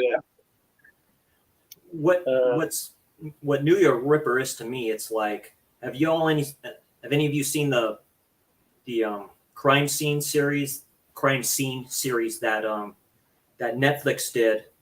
And they did one called Crime Scene, the Times Square Killer. What New York was like in the 70s. So you had these sex clubs. You had a lot of this open stuff. That's what I love about New York Ripper. Fulci goes right into that. He's like, he does it perfectly to me, what New York was like back then. Because New York was not a nice place then. Yeah, you had sex call it the red light district. Yeah, you had sex workers and stuff like that, and with that too, the Times Square Killer. That's what he was doing. He was a serial killer. When they capture him and they do interviews with him, he says, "Oh yeah, there's definitely a lot more." You know, I won't kind of say like that, but yeah. So that's what I loved about that film. Also, real quick on that, New York Ripper to me was Fulci's answer to Deep Red. I think that was his answer to that, even though it was made like years later from that. I think he looked at that film. I think he looked at Deep Red and he's like, okay, I can do something a little different with that. But I just need to ask you, Chris, do you think you said New York wasn't a nice place back in the days because they had like sex workers and stuff like that. Yeah. Do you think the world is better right now when you think that half of the mothers around there are sex workers on what you call that shit, Dirk? OnlyFans, shit like that. OnlyFans, yeah. Pornhub. Oh yeah. Do you think it's better today, or was it better back then when we looked bad about stuff like that, or like it was on the black market? That's a good question. It could be around the same. It's just evolved to something different, right? Because you have cam shows and you have all this other shit. The only difference is nobody's there. It's just her or him in front of the camera doing that. But then again, there's a future thing for any director who wants to do a new age type of Giallo and stuff like that. Have a chick doing something there, and then you see the killer come in, just do the business there, but it can still work the same. Yeah, absolutely. Okay, so great pick. Yeah, great pick, Gizmo. My third pick is a movie I got that I've seen before on probably a lot of these films I've seen on Amazon originally on Prime, because Prime is just good with these older type of films. I like the second one better, but and this was made in 1980, and sorry, just don't want to spoil it. Directed by Paul Lynch, and the only serious role I've ever seen Leslie Nielsen in, and that's Prom Night. Right. This is a reverse cover from Synapse, so I reversed this cover. I love this cover for this anyway. I didn't have Terror Train. Terror Train may have been in place of this and stuff because I've seen both, but this is a little better of a slasher with heavy Giallo elements in it. Just the slow pacing of it all, not knowing who the killer is. Him making the phone call, the killer making the phone calls, writing these names down like in the yearbook and stuff, and crossing out the names, as he goes. Yeah. The one phone call where the person doesn't answer and he's just like that, and and just a lot of good kill scenes in here. Of course, you have the typical dude. I'll say, which also makes it with Giallo elements. Of course, the killer has a mask on. You don't see kind of who it is until halfway third through the movie, and then of course with the black gloves and all this other stuff too, and then just the king and queen ceremony and stuff like that with the dude all sitting there in the back, and that comes out of nowhere for me. So really good. Sorry, Dirk, I know you're not a big fan of hers, but it's the best. It's the best I've seen her look in a film. I mean, God bless her. That time period is fine. It's Jamie Lee Curtis I don't like today. Right. fucking up Halloween franchises and shit. But just like a lot of stuff, they're just going about their business before prom night, just going through this stuff. But, it starts with the scene, of course, at the start when this event happened. That's the cool Jamie Lee Curtis. Yeah. That's what was cool, But like I said, a great slasher, but heavy Giallo elements. Like I say, I am not going to call it slow burn, but slow pacing. That's what I like about it. Good kind of kill scenes, way the camera works in this and stuff like that. So, that's Prom Night. Underrated to me. But yeah, I like the second one better. Just because it's action all over the place. Mary Lou. Yeah, Michael Ironside. Dude. Right.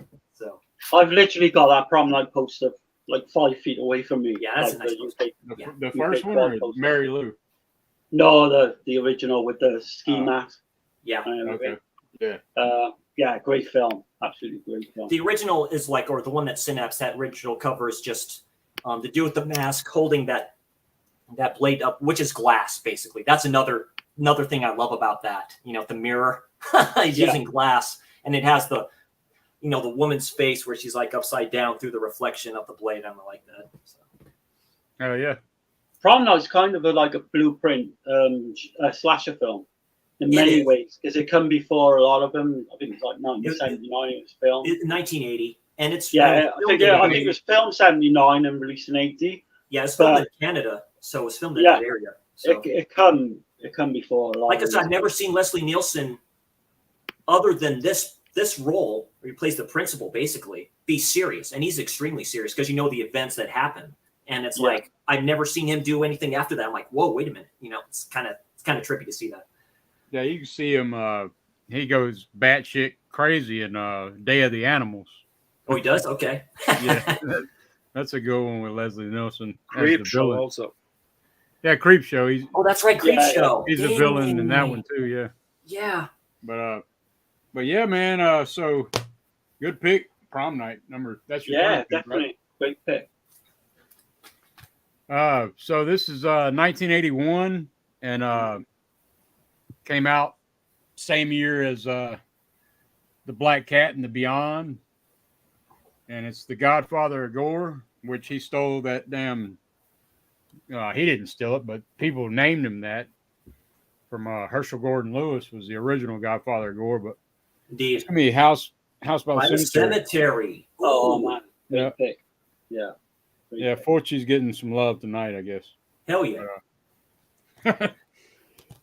So film starts. It's got Giovanni Frieza as Bob. People give Bob shit or Giovanni Frieza, but it's really the fucking dub actor. It's a female dubbing his voice that's so horrible. If you watch the Italian version, it's fine. Bob does a pretty damn good job acting, but that damn voice is nails on a chalkboard kind of shit. But you got the great Catriona McCall. Okay, you got the lenticular, and nice. You got Ania Peroni. I think she was in. She was in. She was in Inferno as one of the mothers. Wasn't she in Tenebrae as well? Yeah, in Tenebrae. Yeah, she's been in a ton of shit. I love it when you recognize them. Yeah. Love that. But Tenebrae, yeah, for sure, getting the shit shoved in her mouth, the pages. Yeah. But so Dr. Norman, this film, if y'all never seen House by the Cemetery, I don't know, you slap yourself and turn this stream off and go watch it, and then rewatch this stream after you're done.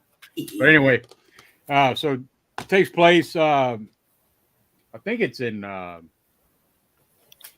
Is it New England? I believe it's a New York City apartment. It's in New Orleans, I think. No, no. That's the Beyond. Not. Yeah. Oh, right. Yeah. This is in New England. New York City. So in New England. Yeah. So Dr. Norman Boyle is moving into an old house where his ex-colleague murdered his mistress and then committed suicide. So the doctor, he moves his family in, and he while he researches old homes, the plot. I mean, if you're if you're going for a plot heavy film, I mean, don't try to make sense No. of it. You got to let this film just wash over you while you watch it. You know, you got to basically be a brain dead motherfucker. You know, turn your brain off. Yep. So, but so Bob, the funny thing to me is Bob mentions that, you know, he sees a little girl, and, you know, like in a lot of these movies, they just blow that shit off. And then a random woman shows up to be the babysitter for Bob. You know, it's kind of weird. And then there's this whole other part where she's like making eyes with Dr. Norman Boyle, but that don't go any fucking where either. It's just, there's a lot of things that's set up. But so you also, you got extreme close-ups out the ass in this movie. I mean, there's more than this. Might have the most extreme close-ups by Fulci. He's known for doing that. Yeah, good stuff with that. In this one, it's a lot. It's like, what the hell? It's like boom, boom, boom. You're like, motherfucker. I actually think this film is more kind of what's the word I'm looking for? It's better than what, you know. I think there's an undercurrent, like different things, you know, like, again, when you come on to the ending as well. Oh, yeah, it's pretty ambiguous.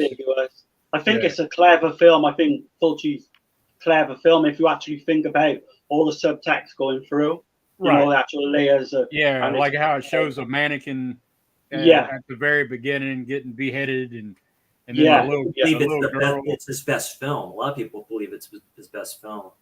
I think it's his second best beyond. Yeah, it's really it's well done for what it is. But I think his best made film is that I've seen anyway. There's a couple I haven't seen, like some of his westerns and shit I haven't seen. But in my personal opinion, his best made film is The Psychic.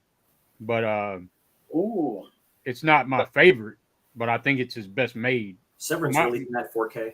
My favorite is my favorite is The Beyond, for sure. Me too.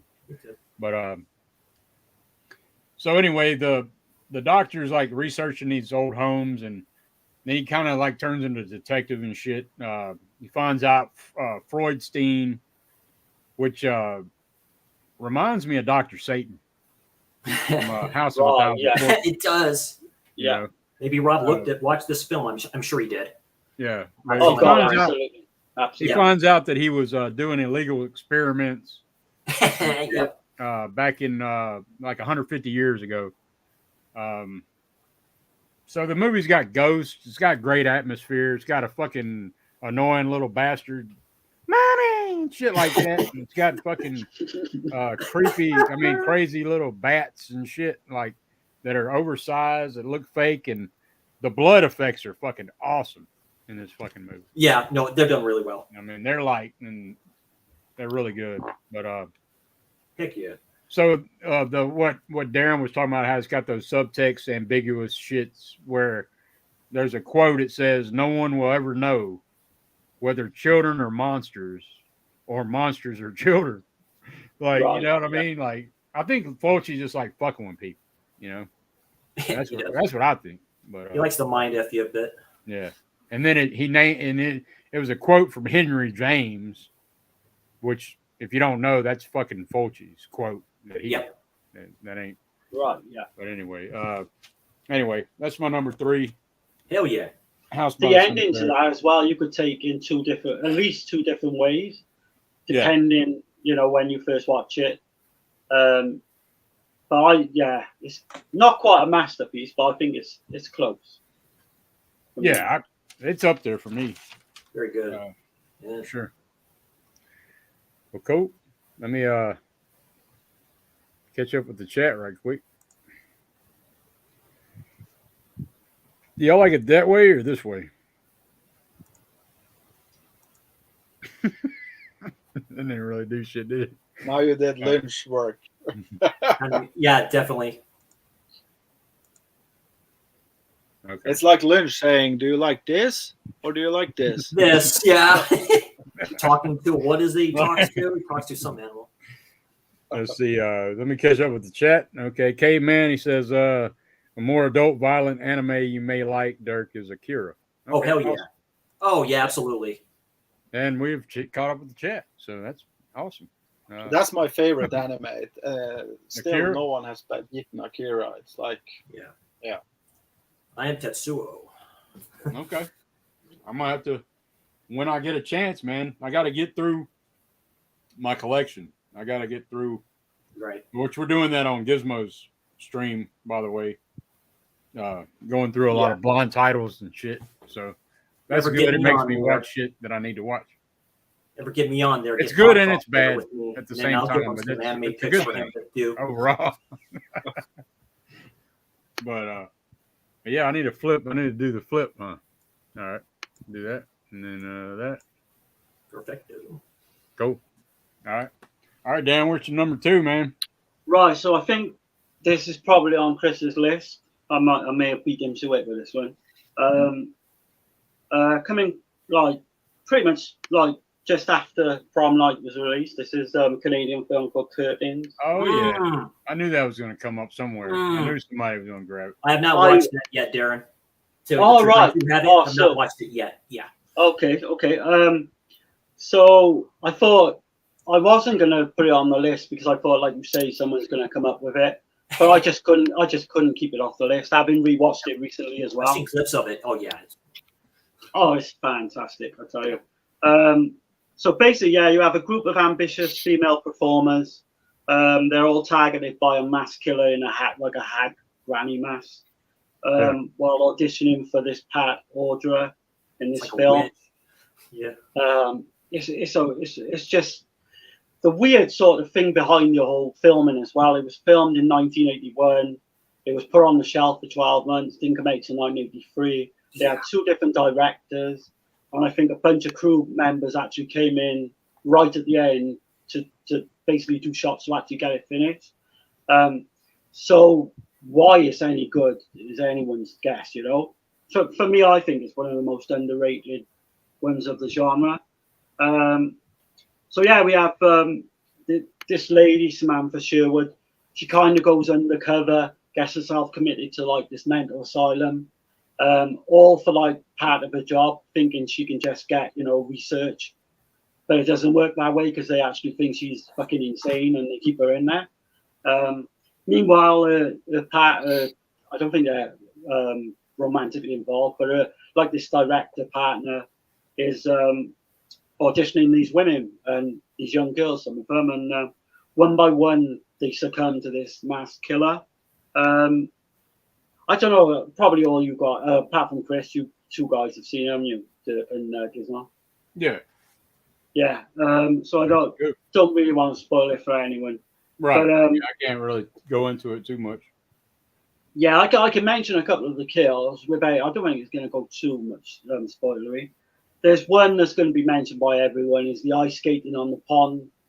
You've got Leslie Donaldson playing Christy. She goes out for an early morning, like ice skate.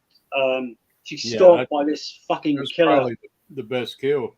Oh man, it's probably my favorite kill of any film. Oh really? Yeah, of any time. What the hell?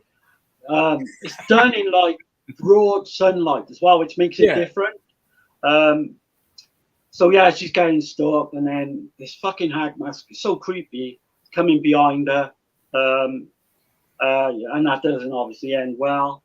You've got the whole thing at the start as well with this doll in the middle of a road. This woman, she kind of stops the car, comes out, it's hammering down with rain. She grabs this doll. This car then shoots towards them. We find out it's like a dream sequence. But then there's another really good kill that's like linked onto that scene. So yeah, I think and again, you know, you've got all these young girls getting off one by one. It all climaxes in like, you know, lots of this POV of the killer. This one girl getting stalked around like this building with all 3 of the props. You've got mannequins, you've got the fucking lights, like Giallo-esque lighting. And the conclusion, like, might not have been a surprise to like a die-hard Giallo fan, but I think it's good enough, you know, to appease many people. I kind of seen it coming, but honestly, it didn't really, you know, take away anything from the film. So yeah, like I say, just Klaus Kinski apparently was going to be the original choice for Stryker, who was played by John Vernon. Oh, damn. One of the major actresses who started out when they first started filming in 1981. They did a load of filming with her, but it got completely like shelved. None of her parts are in the finished film. So yeah, and that's why there's 2 sets of credits at the end of the film. There's Act 1 and Act 2 because they're both shot like 2 years apart. Whoa. Okay. An alternative end was shot where we have the killer, who I won't spoil, obviously, and she's given like this monologue in this theater surrounded by dead bodies. But for some reason, they didn't go with that, and I don't know why, because it would have been so much better. I've actually seen like there's a still online of it, Okay. but I don't think there's any other footage of it that occurs.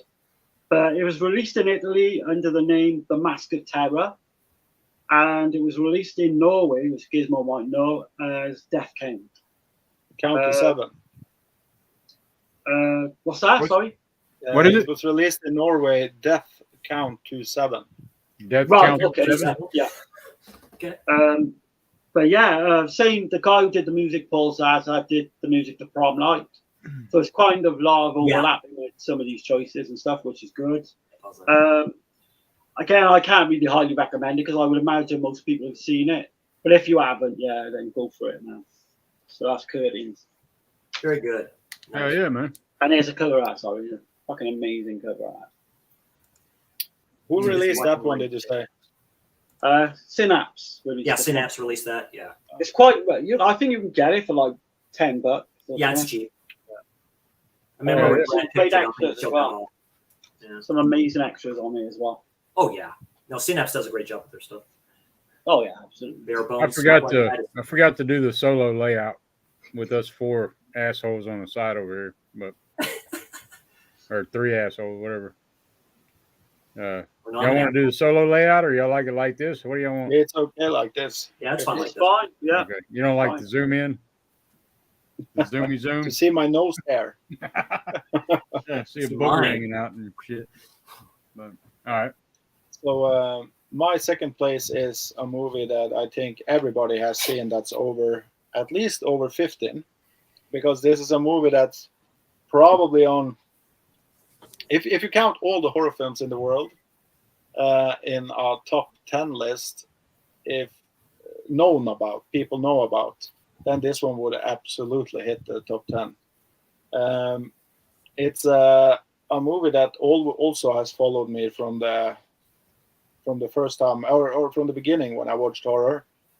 And I know many people don't like this film after it, because it was re-released on cinema 3 years ago or something like that. I wasn't saw it, and I know many people were shitting on it because they say it's too slow, it got no atmosphere, or blah blah blah, and not many kills in it. But fuck it, it's perfect from the opening till the ending, and it's of course Halloween. Nice.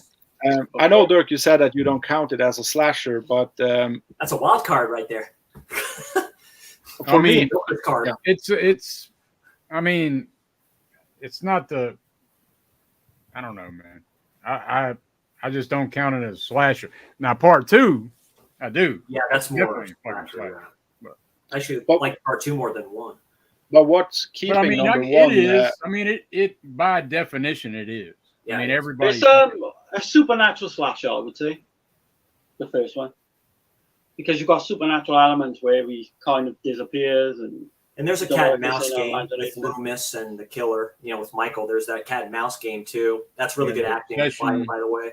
The obsession take and shit. you don't know if he's real or if he's Yeah, the way he You know. describes it. yeah. Well, what really elevates the first one for me, because I also like the second one a lot, but what really elevates the first one, and I've probably seen the first one 20 times through my life, maybe even more.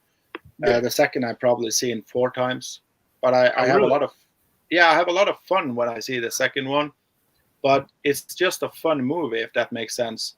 It's the first one is a lot more depth to it, because when I watched it the first time, it scared the living hell out of me, but I was really young. Yeah. But when I rewatched it, I found out, or it made my mind work a lot, because then I started thinking of all the serial killers in the world and all of the stuff I read about them. And it started to be more interesting when it came to how do you explain evil? And is it possible to create a human being that is pure evil? And this is the only film actually that I think are really grabbing onto that, because they are saying he's a human being in the film in many ways, but they say that he's what they call it, like the manifesto or something. The epitome of evil, the manifestation. Epitome of evil, yeah. Yeah, the manifestation of evil. So when I was younger, I looked at it kind of like he was human in the beginning, but then maybe a demon took over him, like in The Exorcist, Right. And made him do all that shit. Yeah, because he wanted to get with his sister. Yeah. He got super jealous of his sister, and so he wanted to get with her. Yeah, he wanted. It's like that old what is that shit? That Freud, is it Freud? How you think about Oedipus? Yeah, but that's fucking your mother and killing your father. Yeah, I liked it specifically. I guess you can say the extended kind of scenes where Loomis goes in there when Michael's like a teenager. You see him in that room looking out the window. He's trying to talk to him and he's not moving. And that's when he decided. That's when you kind of figure out it's like going, I just couldn't reach him. I always like that back and forth kind of between both of them. That's part 2, right?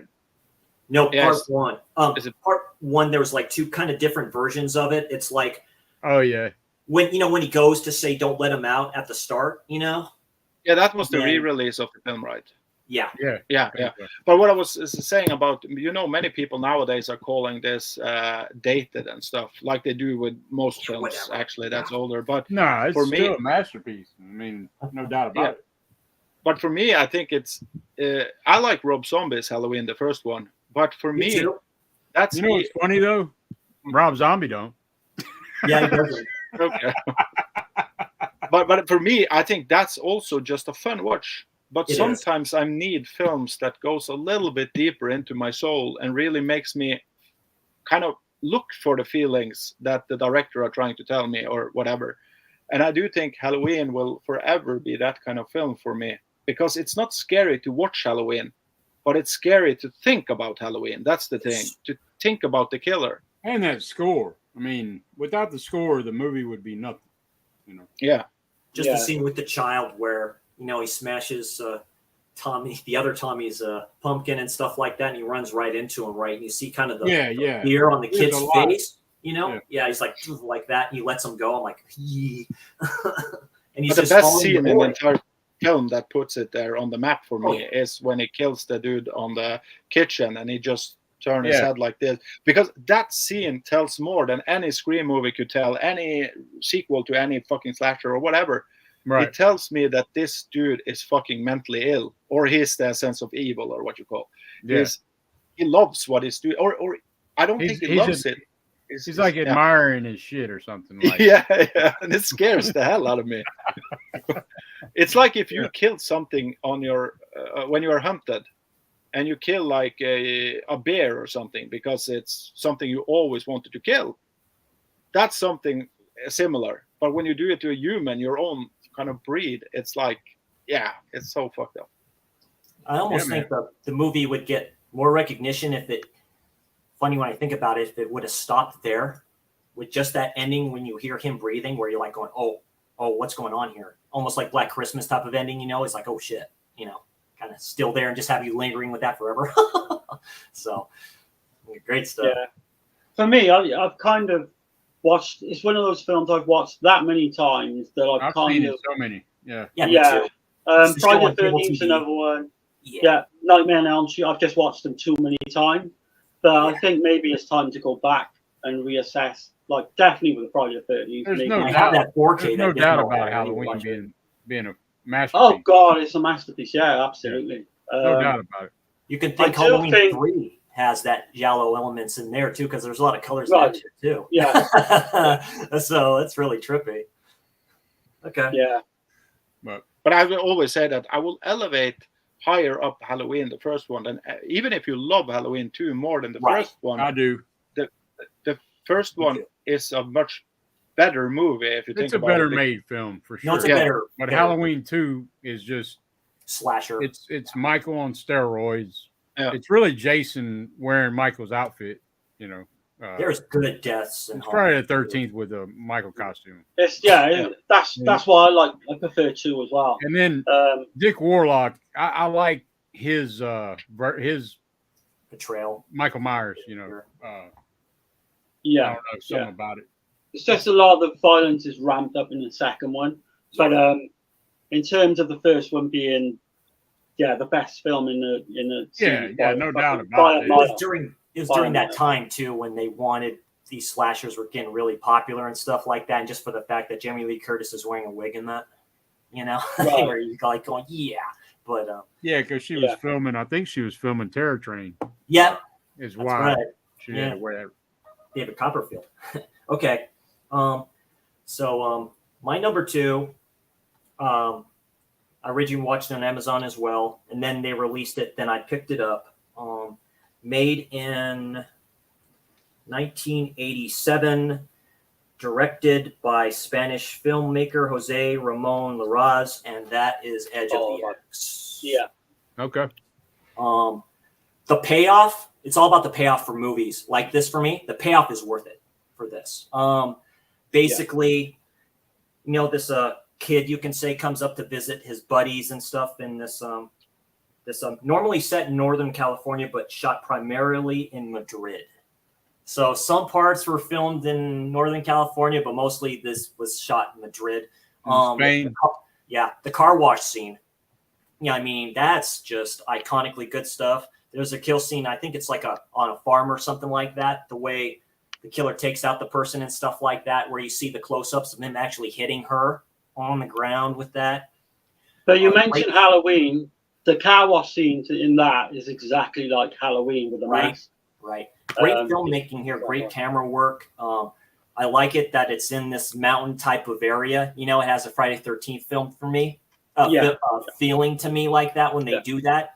I remember first seeing this, like, I'm going to check this movie out. I was really impressed with everything they really done with it. But like I say, the ending is like, whoa, wait a minute. You know, it's really good. Specifically, the very last shot of the smile. That's all I'm going to say about that. That's just a quick thing on this. But yeah, that's Edge of the Act. That is my number 2. Okay. All right. Great movie. That's a lot. That film's a lot better than what people, think of it. Really. And that's one of the later ones, because that was done in '86, where people were kind of changing their stuff up a little bit, and then something like this comes out, and they kind of, so it's good to see it. This come out in what I'm about to mention, my number 2, came out in 1973. Ooh. And, it could be considered the first slasher. A lot of people consider it a Giallo, but I don't. It's The Bodies Show Signs of Carnal Violence. Torso. Yeah, Torso. Fucking the American title is Torso, but I like that other title. The Bodies Show Signs of Carnal Violence. Wow. But the great Ernesto Gastaldi wrote it. Sergio Martino directed it. It's got Susie Kendall as Jane. It's got Tina Amont as Danny. Luke Miranda as Roberto, and John Richardson as Franz. And there's several more. But so university students are being murdered in is that Perugia? Perugia in Italy, yeah. Perugia, which leads to a manhunt for a mass psychosexual killer. He uses red and black foulards, which are scarves, I guess, to strangle the women before he mutilates their bodies in very horrific ways. Here's an idea.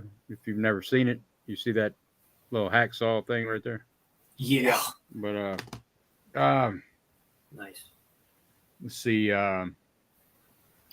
So Danny recognizes, the red herrings in this shit is insane. Like every fucking dude in this movie, at the least, is a fucking pervert. Yeah, I was gonna say, yeah. Like every fucking one of them. And so they're red herrings too. There's, I don't know how many red herrings is it, like 7 or 8 fucking red herrings in this damn movie. Right. Yeah. So let's see. Eli Roth was heavily influenced by this movie for Hostel. There's like direct scenes in Hostel that you can see he took from Torso. Yeah, man. If you've never seen Torso, check this out. This is a slasher. I don't care what a lot of people say it's a fucking Giallo, but I don't consider it a Giallo. It's part of my yellow Giallo Essentials box set. Yeah, it is. Arrow release. Yeah. I mean, it's got but this is got some brutal shit going on, like a slasher. This is a fucking slasher, in my opinion. 1973 Torso. That fucking scene, like in the middle of the woods when, the mask, he's stalking that girl through the woods at the start. It's a fucking masterclass in suspense, like slasher fucking elements are fucking amazing. Right. And then you've got them all trapped in this like big villa at the top of like this hill or whatever. You notice I mentioned all the dudes are at least perverts. All the they're all suspects, but the uncle to Danny, he's like a big time perv. He's like, and it's even worse. It's even worse because he's looking at his fucking niece that way. Like that's fucking even worse to me. I'm like, you sick bastard. Like, how you gonna look at your niece like that, you sick bastard? But anyway. Yeah, fantastic film. Keep it in there. Man. Check out Torso. That's my number 2. Absolutely. Great pick, Dirk. I would say, Sergio Martino's second best film, what do you think? I would say the same because my favorite film from him is Your Vice. I know I've said this probably a million times already. As well, yeah. But Your Vice is the first Giallo I've seen, and it's also my favorite Giallo, period. Okay. Any Giallo. Yeah. So. Is Sergio more of a slasher type of director with his films, or? Torso he is. I mean, but not all his films are like that. Nice. Your Vice is way different tone. That's good. He did about 7 or 8 Giallo films. Yeah. And every single one, apart from that, actually there is one that Dirk I know, the Scorpion with 2 tails, which is terrible, fucking horrible. Probably one of the worst. They done to your daughters. Right? That's a fucking horrible that one too. No, he didn't do that. Oh, he didn't do that. Dallamano did that. Okay. Oh, okay. Yeah. Thank you for correcting me. He did Strange Voice of Mrs. Ward, which is kind of like a lot of these, That's kind of a mix between a cult, satanic cult film. No, you're thinking All the Colors of the Dark. Oh, the color. Yeah, I am mixing. Yeah. But yeah, highly recommend that director. Anyone watching this, very cool. Yeah, Martino's the man. He also did Hands of Steel. Yeah. He kind of because that one. What the hell is that? That's a cyborg comedy. Shit. Okay. A Terminator ripoff in many ways. Oh, I think the actor in that, Castellari, actually got killed on set in a helicopter accident. That's right. That was in that film, or it's cursed film. Yeah. Yeah. But yeah, fantastic film. Right, do you want me to go into number 1 or? Yeah, man, I'm done. That's my number 2, Torso, or the body show signs of carnal violence. That's all I like to say. I like that name better. Let's put it on a poster. Right, so yeah, bear with me now, guys, because I've got a little bit written about this. But this film, I think, is fucking amazing. Wait, let me catch up with the chat. I forgot to do that. Right, go on. Yeah, go on. Okay. My brother, Insano James, he's got a channel, by the way. It's what he does on his channel is a lot of gaming type of stuff. If you are into that, anybody's into that. But who's looking forward to the Texas Chainsaw Massacre game? And I commented. I said, hell yeah, brother, I got it pre-ordered. Looks interesting. Yeah, I got it. I'm not a gamer, but I'm really into that kind of shit. Any kind of survival horror It's type like shit. it's like the Evil Dead game that they released a little bit, same aesthetics. Well, it's more like I don't think it's like anything. It's yeah, you got 3 killers and then you got 4 survivors. Yeah, it's like the family. The family, 3 members of the family. Yeah, and then 4 people got to survive. One where was it? Grandpa senses something, you have to feed him or do something like that. Yeah, so it hides the sense in the cabin. You know, he's involved.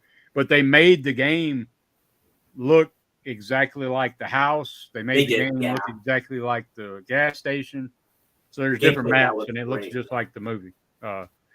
They put, you know, the people that made it are Gun Media. They're huge fans of Texas Chainsaw. You can tell. Yeah, they did the Friday 13th game. Right. Let's see. So James says, tell Gizmo not to eat after midnight. Speaking of you, think they will ever touch on those movies these days? We talk about Halloween. Talking about the Gremlins movie? I thought it was Gremlins too. Yeah, Gremlins. And then Wild Wrangler. They are making a remake of it. It says. Oh. Okay. Wild Wrangler says, "What about The Fog, 1980?" Ooh. So that might have been the movie that Jamie Lee. No, because what Halloween 2? Yeah, you might be right because Halloween 2 came out in 81, right? Was in The Fog with Jamie Lee. Yeah, Atkins was in that one. Yes. I think The Fog 1980 actually can qualify as a slasher. If you look at it, there's a lot of slasher elements. That's pretty haunting. Yeah, it's pretty haunting of a film. That's that's an underrated film by him. It's a ghost type of flick for sure. Let's see. You watch it again, though, Derek. You will actually see slasher type like kills. Yeah, I watched it. I watched it not long ago. No, the 4K was great that Screen Factory put up, but it looks really fucking good. A lot of people complained it was too dark, but I think it's fucking perfect. I think it adds to it that it's dark like it is. But, right?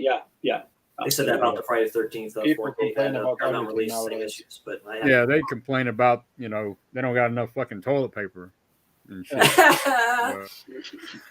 But let's see. K-Man says, forgot about Alita Battle Angel, and I really need to find Cool World.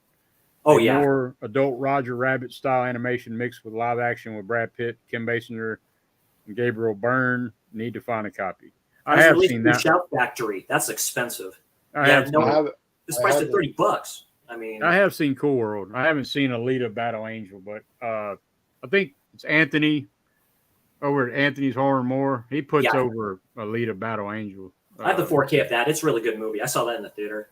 Yeah. I'm on the upper side. I didn't like Alita. Cool World I saw 3 years ago. I have it on DVD.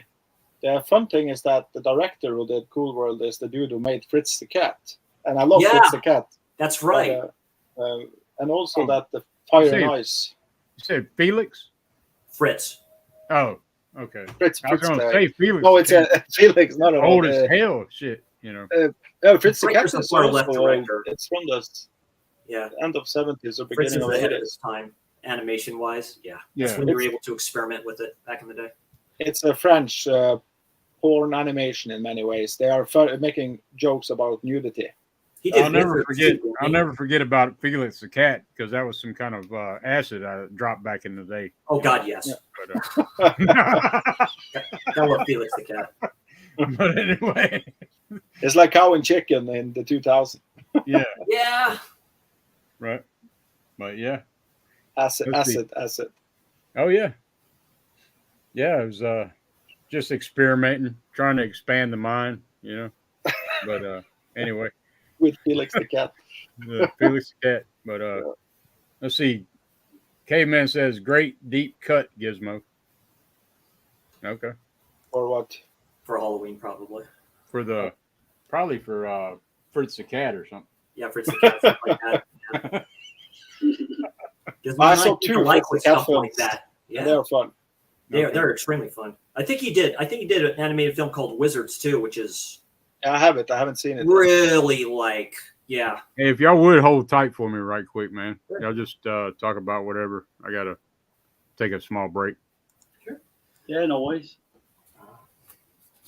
So yeah, while you guys been watching, I know Gizmo's probably watched his films for tomorrow. Yeah. But Chris watched anything new recently, or Other than watching The Exterminator when I was over there at my parents', that's on Amazon Prime. Like I said, I saw the second one a long time ago when I was a kid with Mario Van Peebles in it. But the first Exterminator, that's a trauma film. It literally says that, a trauma film release. Yeah. My mom happened to come in for doing her groceries and stuff like that, and I continued watching it. I told her what kind of film it was, and there's a scene it's a takeoff of Death Wish, basically. Vietnam vet gets revenge for his friend getting his ass whipped, and he's almost basically on a respirator. I don't want to spoil it for anybody, but yeah, he does some brutal shit in there. Like I say, the meat grinder one. There's another one where he goes into a sex house. He makes these special bullets with mercury and what is it, nails or something like that? Yeah.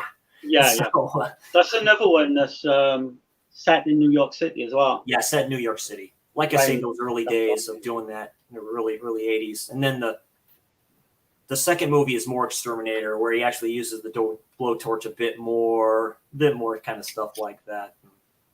I've never seen the second one. I've had revisiting the principal. That's on Amazon Prime with Mr. Belushi. Okay. I love that movie for what it is, and that's really it for right now. What about you, Giz? Have you seen anything new? Yeah, I've seen a bunch of films. I saw Scream 6 that I hated. Nice. So a lot of people don't like that movie. I don't remember. But have you seen, if you like the Exterminator? Yeah. Have you seen this one? I have. That's Steelbook. That's supposed to be a Giallo film, isn't it? Or kind of Giallo elements in it. Yeah. I think Dirk didn't like it. I would say it's more of kind of a little bit sleazy action thriller. Revenge? Yeah, revenge action thriller. Yeah, I wouldn't call it a Giallo at all, but maybe I'm wrong. I don't know. I like heard it a lot. come up. Yeah, it comes up in a lot of American Giallo lists, but I don't know. I've obviously not. It's made really cheap, really cheap. Nice. I actually, weirdly enough, I could use that on one of our streams on a Sunday, maybe, because I've never seen it. Oh, you have the same steelbook. Yeah. I bought it was on sale, I think, really cheap back in the day. Must have had that steelbook for like 10 years. Yeah, me too. All right, sorry about that, y'all.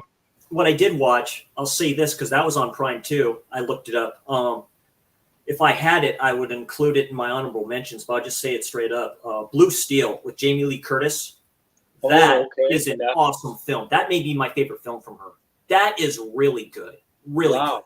Yeah, it's a really good movie. I forget the guy who plays basically the one obsessed with her, you can say. Yeah, that has Giallo elements in there. I mean, it's like really, but it's a good neo-noir type of a film. She did that in the mid-'80s, like 86 or something like that. It's really good. So I would highly recommend.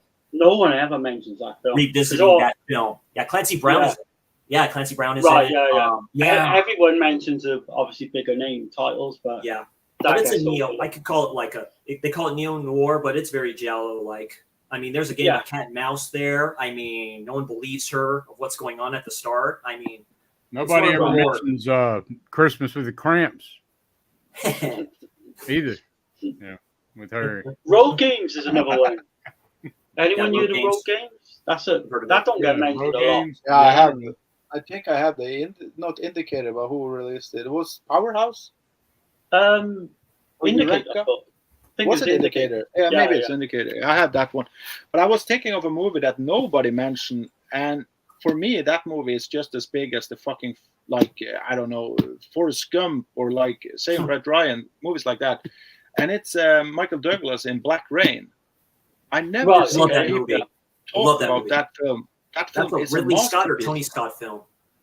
Yeah, but people talk about Tony Scott, but they never mentioned that film, and I never understood it. Yeah, have you seen it, Dirk? What is it? Black Rain. Oh yeah, I've seen Black Rain with Kirk Douglas, right? No, Michael Douglas. Michael Douglas. I mean, Michael Douglas. I always mix them two fuckers up, But it's a really dark fucking film, a thriller that goes from the twist. It's really fucking good. Those rain scenes are fucking awesome. We need a 4K of that. That'd be good. If I remember it right, ain't it like a fucking Chinatown type of? Yeah. And his brothers get killed in the opening. Okay. So it's like been a long time, but I've seen or it. Or it's not actually in the opening. That's what also makes it so great, because The scene it's with like the Psycho. motorcycles. Yeah, the scene with the motorcycles with Andy Garcia. Yeah. They surround him and they do something. Yeah. Yeah. Good that actors movie in never that. gets talked about. Yeah. So it's. I hope The guy who Arrow plays the- release a limited edition of that one. The actor that plays the cop that's helping him, the Japanese cop, he's a legendary actor too. Really good in that. Yeah. Well, we're down to numero uno. Number one. That's number one for people that don't know what that means. Is that Right right? then. So Yeah. Darren, right? Go ahead, Darren. So, like I say, bear with me because I absolutely love this film. I got a little bit written down, but How many pages, Darren? You got 20? I won't read it all out. I got 3, Okay. and I mean that was edited down one. Yeah. So No, it's yeah, fine, man. obviously everyone knows. Love the passion. Love the passion. Go on, sorry, Dirk. Go on. Yeah. I was saying, love the passion.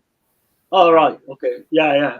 Everyone knows of this director's classic, and it is the best film that's ever made, The Exorcist. Oh, But yeah. he went on to make a really fucking edgy film in 1979, Cruising. Okay. Nice. Never This, to seen me, is a fucking I'll masterpiece. probably never see that movie, just to be honest. William Friedkin. Yeah, William I don't Friedkin. know. Dirk, I think you're completely fucking missing out not seeing this. I should have got that slip when I had the chance. I remember when it came out. I'm like, Al Pacino, really, in anything I've seen him in, he's been great at. So I that's think this is different for him. probably There's one a of the great best love ever scene in rolled. that film. There's something in there that then involves fist too. That's all I'm going to say. Oh, okay, yeah. So yeah, basically, this is like loosely based on a novel of the same name by Gerald Walker. Yep. It's about a serial killer who's targeting gay men, those who are part of like the leather S&M bars in New York City. What's so crazy about this is how this film come together. You know, Friedkin obviously made The Exorcist. There's a scene in The Exorcist where Reagan's actually in a hospital having this procedure done. Right. The guy giving her that procedure Yep. is actually what inspired Cruising. Yeah, He was actually a real, radiologist or whatever they call him. He was a real But, serial killer, wasn't he? Right, yeah. Wow. So basically, then there was a lot of this guy. His name was Paul Bateson. He appeared as obviously a radiologist in a scene from The Exorcist. In 1979, he was convicted of killing a film industry journalist, Alison Beryl, and he got 20 years for that. But then the police knew he was the number one suspect in what they called the bag murders, where these bags were coming up in the Hudson River of body parts. The police basically knew that this guy had done it. They didn't have any firm evidence. I think the one bit of evidence they did have was the bags were actually, there was like hospital writing on these bags, and they linked it to him, and it could only have been him, you know? But obviously there was no other concrete proof. So Friedkin got to know about this, and he went to visit him in jail. He basically done all but admit that he was the killer, the killer of all these people to Friedkin in a private conversation they had. It's like, why not? Might as well just say it. Yeah. But I'm just like tripping out. He got 20 years for killing somebody. he got 20 years for killing somebody, but he would have been given 8 years, man. 8 fucking years if he'd admitted to another 6 killings, which don't make fucking sense, does it? At all. No. Like, he should have got life. Shit. Yeah. But like I say, 6 corpses were found dismembered in bags. They obviously could only trace it back to him. Sorry if I said that before. Life sort of imitated. He never admitted. That's the deal. He never admitted to it, right? He pretty much admitted it to Friedkin, but they were in a private conversation. Not to law enforcement, nothing like that. Wow. They knew it was him. The law enforcement knew it was him. Yeah. It could not have been anyone else. Prove it. Okay. But there was no fingerprints. Yeah, there's no DNA evidence or anything like that. They can't do shit. Right. Yeah. So life imitated art in this film. You've got like an NYPD officer, Randy Gergeson, who was actually on the original case with all those murders back in the 1970s. he's actually in this film as well. Freaking was a good friend of his and decided he wanted to put him in this film as well, considering this film is based on his character, which I'll come on to now. Which, it's basically Al Pacino going undercover to try and capture this, killer of gay men. And like Chris said, and there's fisting scenes that it doesn't quite show you enough of it, right? But they're fucking there. They're missing out. It don't show me enough, right? Is that what you said? I mean, as a Giallo slasher fan, you're missing out. Seriously, I really mean that. But there was 40 minutes of this film actually cut, where Freaking knew that it was going to get cut. God, but he had to sacrifice 40 minutes for him to get the bits in that he did. And this is a Giallo through, man. You've got a black glove killer. Again, without spoiling it too much, is it one killer? Is it more? You don't know. I think Al Pacino, like I've said, is his best role. He fucking goes into this role like you wouldn't believe. You actually can see him actually fucking too much into the fucking role, playing this gay man. Right. He did that shit in Dog Day Afternoon too. Right. He's a good character actor. He's always been that way. Oh my God. When he gets into a part, he gets into it. Yeah, I believe he should have got some kind of award.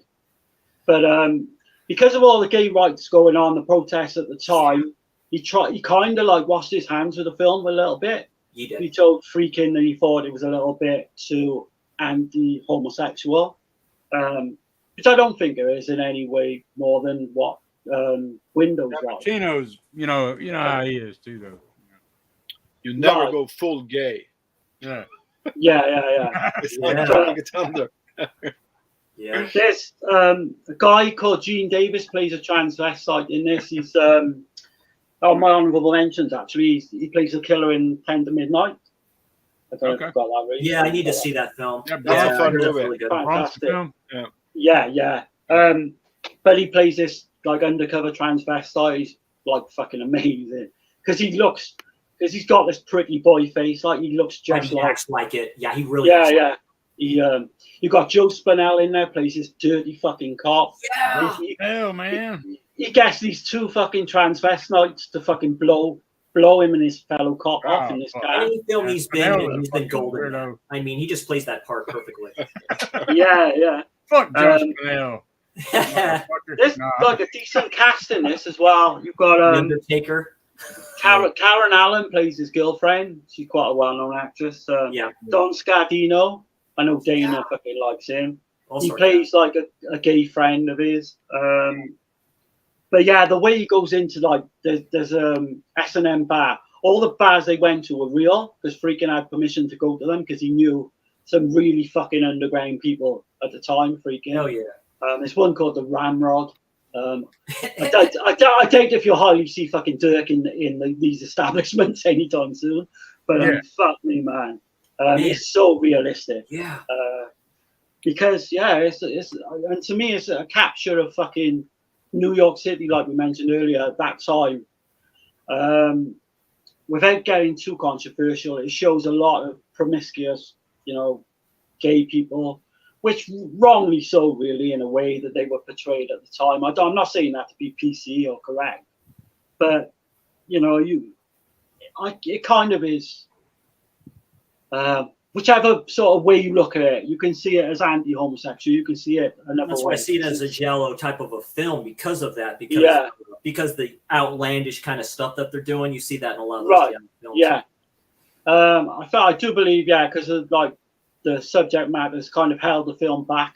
Oh hell yeah! Apart from that Arrow release I got, and now people are starting to talk about it, and that's great. With the whole community, like this LGBTQ or whatever community. People are finding,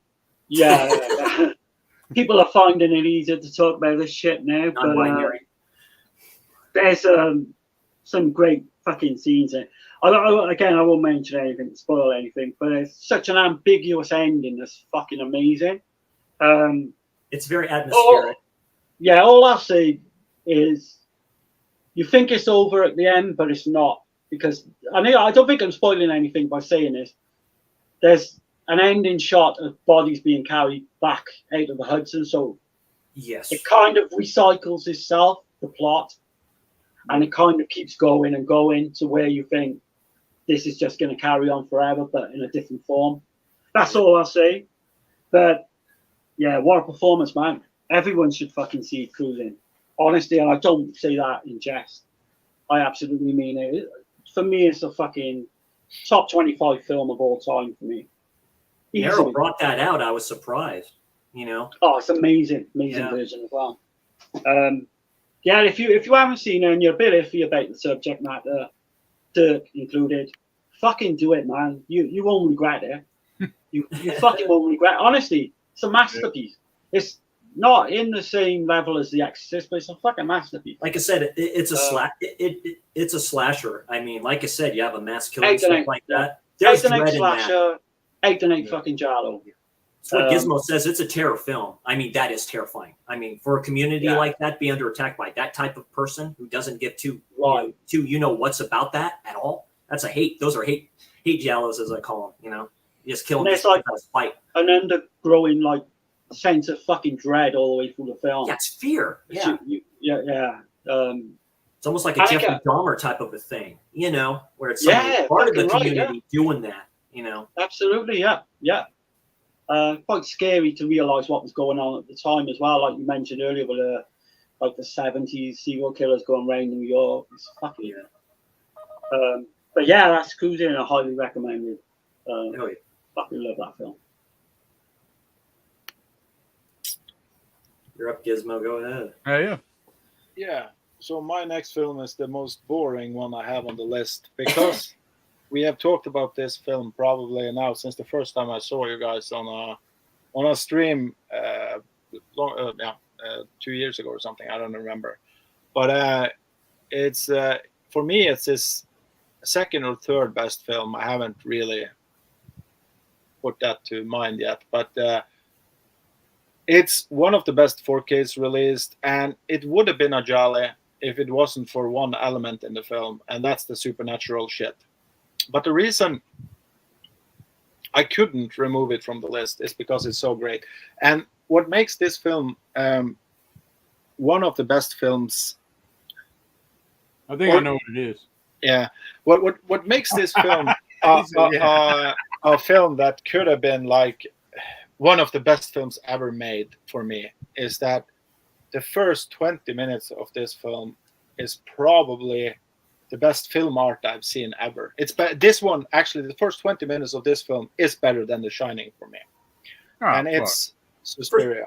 Woo! Good job. That's great, Gizmo. Hell yeah. I was on to the right director. Just the wrong film. I thought you was fixing to talk about Phenomena. No, because I do think Suspiria is better crafted film. But the reason why I would maybe put Phenomena higher now, I'm not sure, but it's because I've seen Phenomena 2 times in my life. I've seen Suspiria probably 40. I don't know. Yeah, I've seen Suspiria a lot. Yeah. But I do think that what drags this movie a bit down, and this is hard for me always when I say this, but it's the ending. I do think the ending is a little bit lackluster, if that's the right word to say, because it has such a great build-up. Like everything is perfect towards the film, and the ending is a little bit. It's like that in all 3 of the Three Mothers. I was going to say it's almost exactly the same ending as Inferno. Yeah. The ending is not very good in all 3 of those films. Yeah. So I will give that, but Suspiria is an okay ending, I would say, but it could have been so much better. And I'm also a little bit disappointed that they didn't use more dancing in the film. Not that I love watching ballet on a film, but it's more like they never dance in the film. I think there's one scene. Because of where they're at. They should have. Yeah. Yeah. So, and I know many people... That's why they did it in the remake, though. Yeah. In the remake, there's a ton of that shit. Yeah, and that was what I was going to say, that many people compare that remake. Many people like the remake better than the original, but the remake is a lot slower than the. I like the remake of Suspiria, but it's nowhere near No. How the fuck do you get to the conclusion of the remake is better than the fucking original? I have no idea. No, No, me neither. I don't either. And, That blows my mind. That blows my I fucking think mind. I think they're two different movies. Yeah, I don't either, but personally. I do like it. Yeah. For Oh what they man, did. I need to give it another go. To your point, Gizmo, just the scene where, what is it? The main chick, she's asleep, right? The light shines on the other girl. Like literally, it's like a red light shines on her. Like the spotlight is on her. Then you know shit's about to get real quick. Just the chase scene when she basically goes in that bird nest of flipping barbed wire and shit like that. I'm like, yeah, what the heck is this, dude? This is great. You know, the opening scene, right? When she's getting off the airport, she sees the woman running from the car. Yeah, like Gizmo said, the opening 20 minutes is fucking amazing. You're like going, whoa, what's going on? You know, she sees like that, well, what's up with that woman and stuff like that. And he has a way, Argento has a way of throwing ladies through glass, whether it be that's his signature, man. Yeah. Did Gizmo say that he thinks the first 20 minutes are the best ever in a film? Yeah. Not ever in a film, but I would say that it's really good. The first 20 minutes, if you compare that, if that was a full-length movie, that's what I'm trying to say. Okay, right, yeah. If he managed to keep 90 minutes of the first 20 minutes of Suspiria, that's a better way to say it. That was it. Right. Then it would have been best movie ever, because you're just sitting there and it's like watching painting after painting that are just like Mona Lisa or whatever. You know what I mean? It's like It's everything, and I have no fucking idea. I've tried to break down this film 100 times to just find out how did he manage to storyboard that. But I do think some of that stuff is a little bit luck also, because some of it, absolutely not everything, because he is a great director when he hits his mark. But I do think some of it must have been luck too. At least the airport shit, because when you go to a location and you film, and you don't have a big budget, you never know actually what you're going to get. You know something, but you can't completely control everything. An airport is one of the trickiest places to film. So I don't know. It's the color palette, and it's the perfect movie also if you compare it with, you know, those folk horror films that are kind of mixing reality with almost Disney, or like very euphoric. Yeah, they're kind of Sleeping Beauty, kind of Snow White style that was before. So this is in many ways made as a children film, but as a pure fucking horror. So it's, I did when I did a review. Well, when we did the top 3, right? I found that out that originally all the females were supposed to be like 12-year-olds. Right. Yeah. So that's why the dialogue is kind of fucking childlike, you know, especially like when that bitch is like sticking her tongue out and shit. And, you know, talking to her, like whispering to her, you know, when they all have to sleep in that one spot and stuff like that. And you see the shadows of the ladies. What's that chick's name, Darren? The evil chick. That? She's in Sister of Ursula. Oh fuck. She's in, you know, when she's sticking her tongue out. I can't place her name. Dark girl. I can't think of her fucking name. Great stuff. Yeah, great stuff. But yeah, they were supposed to be children.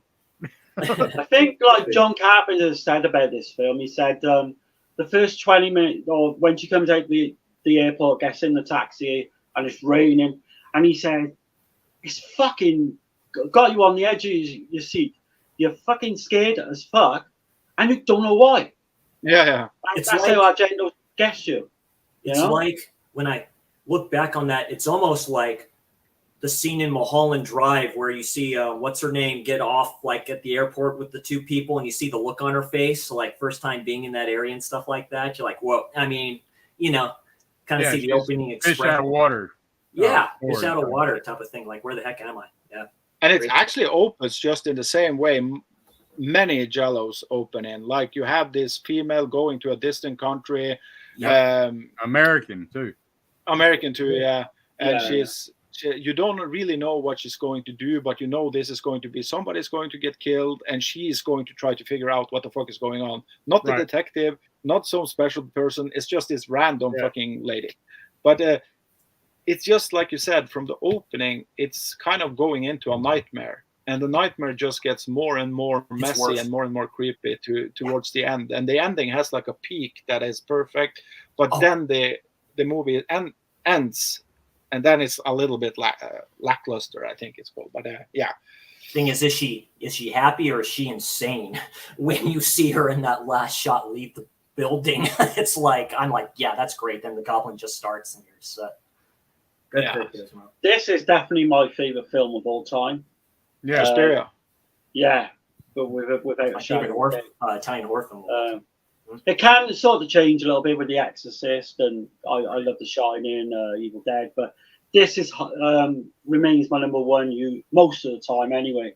Sometimes it may be number two, depending on what day of the week. But I just don't see masterclass. Yeah, it is, man. I mean, Suspiria is definitely in my top 10 films of all time. Cool.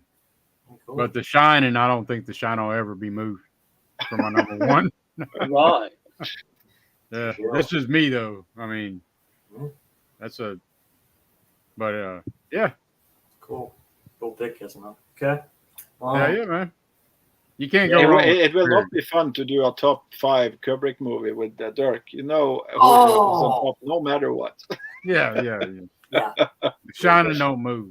I think if ever we covered The Shining, that's going to take a fucking 5-6 hour stream just to, and you won't even touch on everything. Yeah, no, because I mean, we did a fucking we did a stream somewhere, I can't remember, but we did Eyes Wide Shut, and that motherfucker went on for 3 hours. Right? Yeah, I can imagine. One fucking movie. Yeah, I had that movie. I was able to get that. That's another great film. Yeah. Eyes Wide Shut has also a lot of Giallo elements in it, actually. I was going to say that qualifies as Giallo for sure. But it's not a slasher. That's why I didn't. No. That's why I didn't include it. So. Yeah. But Suspiria, you could definitely say is a slasher. You can consider it like a witch type, folk horror type film, like you said. There's that big debate in it as whether Suspiria is a Giallo. I'm in between of it. It can't be a Giallo because one of the strongest rules, like I told before, that I remember it from I was young, because I also thought that Suspiria was a. But then I read that book. Have you read Necronomicon 1 and 2? Those 2 books that was released through. What was the author again? It came out in end of the 80s, beginning of 90s, where they talked to all the great directors from Italy, and they broke down what's a Giallo. And I think that, like on top 3, it was like it can't have super special. How you say?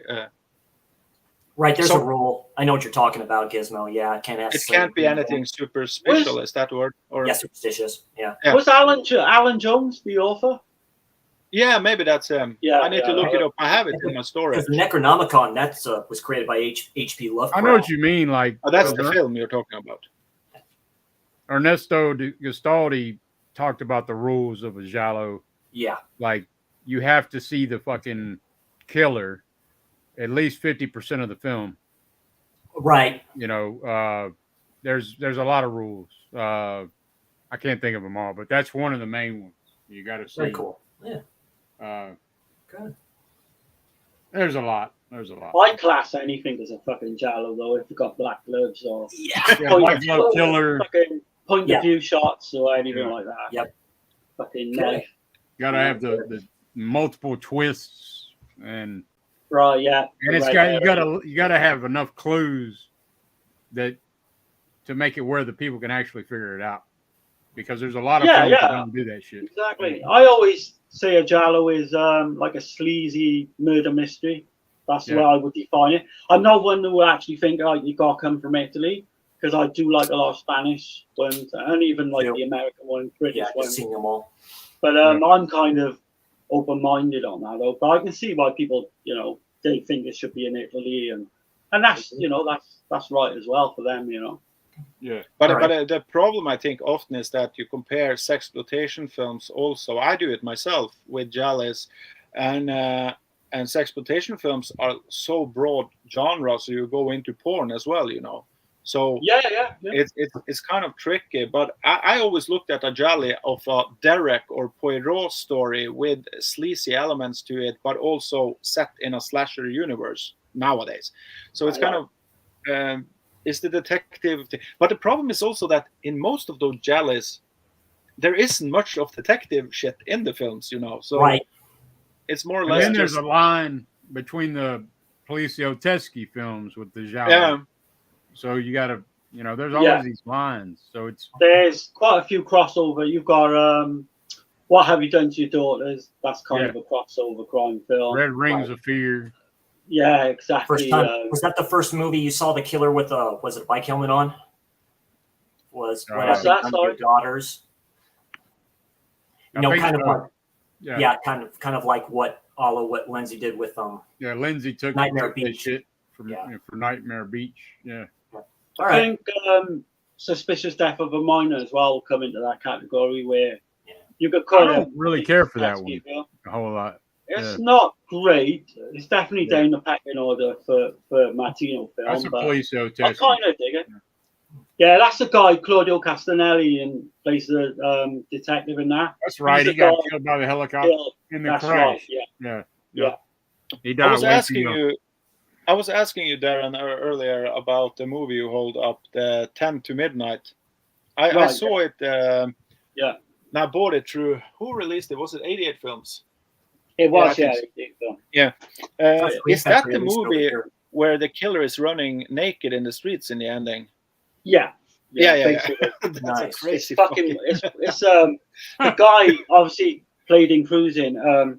He's phenomenal as a fucking I think they call him the naked killer, don't they? It's fucking It reminds me. It reminds me of American Psycho when he's running naked in the apartment there. So. Right, yeah. Nice. Yeah. And the fact that it's like he got a his cannon. fucking shoes on or something. Don't he? This guy's just running fucking. Yeah, they have this big fucking showdown. And you have George Bronson standing there, tough as hell. Yeah. It's like a Canon film as well. It's I saw them behind Canon films don't. Cobra is a Canon film too, I think, a little bit. Oh no, I really like that film. Yeah, it is. It's a fun ride. That's just a fun ride. Okay, I'll just. I'll get my number one out of the way here. Yeah, real quick here. Great pick though, man. Suspiria. Can't go wrong. No, not at all. Not at all. No, great pick, Gizmo. The great. I think I might know what Chris might have as number one. Okay. Daria Nicolodi wrote that shit. By the way, nice. Chris, do you have Mamma Mia now? Maybe. You can say it's a take on that if you really want to do it. Okay, I bought this one at Walmart when they had, when Halloween was going on a few years ago. I saw the cover of this release, and I'm like, okay, I have to get this just because the cover just screamed out to me. It's basically a slasher film. So it was done in. I bought it, went home, watched it, rewatched it, and I'm like, okay, here we go. Done in 1980, directed by Jay Thompson. I'm wrong. Virginia's having a birthday party, even if it kills her. And that's a happy birthday to me. Sorry for the stupid Walmart slip there. But oh God, what can I say about this film? I'll just say a minute. I thought you were going to pull out Last Night in Soho. Oh, because that's why I didn't. I'll never forget. I'll never forget that cover. Yeah. In the VHS days. Yeah. I mean, and watching it, and it's like just starts, and then you got the bitch from Little House on the Prairie, Melissa Sue Anderson. Yeah, I don't think I ever saw that series or film or what it is. My mom watched the shit out of that. Or is she the killer? It's a soap series, right?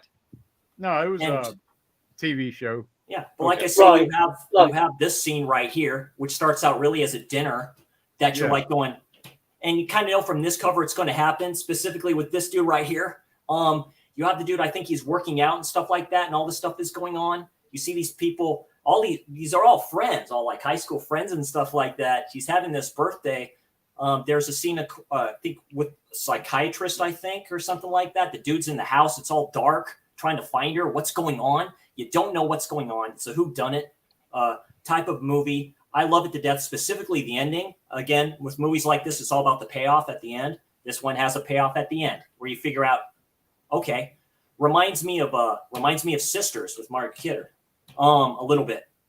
It's like Scooby-Doo ending to me. Yes, it is. This is like you could say like a rated R slasher version of Scooby-Doo if you really want to go that way. Right? Yeah, absolutely. But this still holds up, and this is a slasher with heavy Giallo elements. It's slow pacing, which I like about that. The music is great with this. Just the scenes, the relationships with the characters. Then you realize at the ending, like, whoa, wait a minute. So yeah, there it is. It's my number one. Happy birthday, Scooby-Doo. I was about to say. That's a Scooby-Doo ending for sure. But just to don't want to go off on a tangent, but just to pick up on Little House on the Prairie. Yeah. There's actually an episode in that, right, where it's fucking dark as hell. Where you've got this masked guy, like child molester, basically, or rapist. Yeah. I don't know if anyone will ever get a chance to see that again, obviously, in now like day and age. But I dug that out, man, and it's quite fucking, creepy for a child or for a PG sort of thing. And Kino released it on Blu-ray too, not on 4K. But if you want to get the Kino one, because I don't know if this one's available anymore.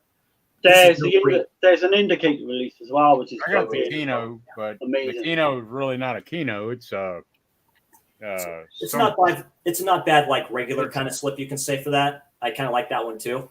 That one looks I don't have the slip. I think Dirk sent me that one, didn't you, Dirk? Yeah. I don't have the slip. Was it that one? Great slasher. I can watch this. I think so. I can watch this again and again and again. I really like it. So my number awesome, man. That's a great pick. Yeah.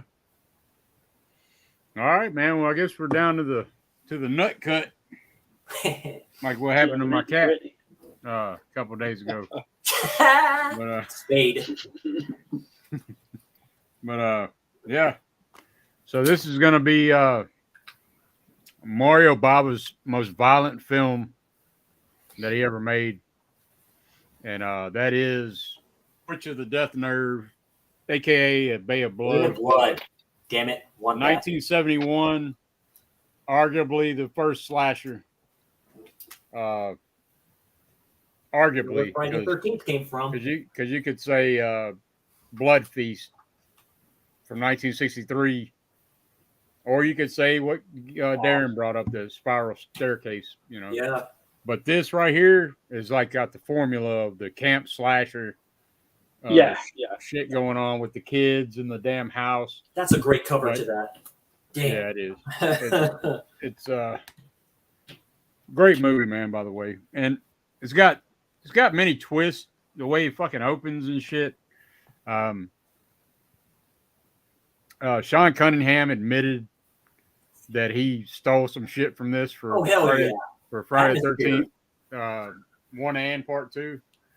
Especially part 2 with the spear scene and the fucking hatchet to the face. It's fucking shot for shot. Going down in the wheelchair. Right. That's crazy. I think because of the comparisons to Friday the 13th with this film, it doesn't get mentioned a lot. It's kind of overseen a little bit. It gets forgotten a bit if you don't know about it. Yeah, I think I didn't know about it at all until you guys mentioned it. Oh man, Blood before. It's fucking unbelievably good. Sorry, Dirk, but go on.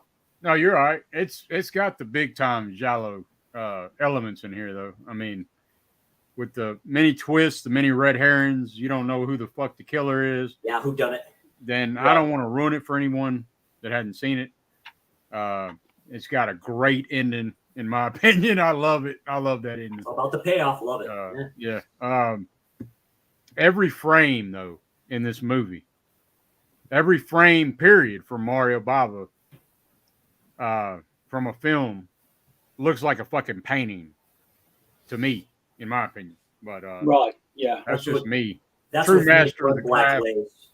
Yeah, I mean, he's a genre creator of many genres, not just one. But he was like a big student of Hitchcock too, though. So yeah. I've heard people say online that this is like fucking slow and they can't get into it and all that. And again, that blows my mind, man. As a hardcore F-13 fan, I need to get that film somehow. So I'll wait. I'm sure they'll release a 4K of it eventually. I mean, you were in for a treat, honestly. Yeah. Arrow has it.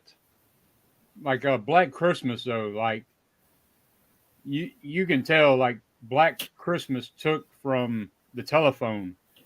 Yep. In the segment, the telephone from Black Sabbath. Yeah, absolutely. Yeah. Like there's so many things, man. It's let's see. In 2005, Total Film Magazine named A Bay of Blood one of the 50 greatest horror films ever made. Nice. Because it's got all the shit like I mentioned, teens going into the woods for the slaughter, the POV shots from the killer, nudity and heavy special effects. Also, it is rumored Argento stole a copy of this film from a theater when he was watching the movie. And the hanging scene he used later for Suspiria. Brett. Yeah. I mean, if you watch Mario Bava films and then watch all the other films that we know and love, you can see so many damn. I mean, I'm not going to say they had to be influenced, whether they meant to or not, subconsciously maybe. But yeah, it's like really sad to see that guy actually died and he had no recognition whatsoever. When he died in 1980. He's the godfather of stuff like this. I mean, dude. It's incredible. He's the master of the macabre. I mean, master macabre. He's the originator, Right, yeah. Because Fulci with Fulci, when he died, he kind of seen a little bit of his success. Not a lot. No. But he did do, I think I've said before, he did do this big Fango convention and people were coming. Yeah. And Fulci was there and he was like, what the fuck, man? People love my films and all. But Bava didn't get that chance. And I think that's very sad.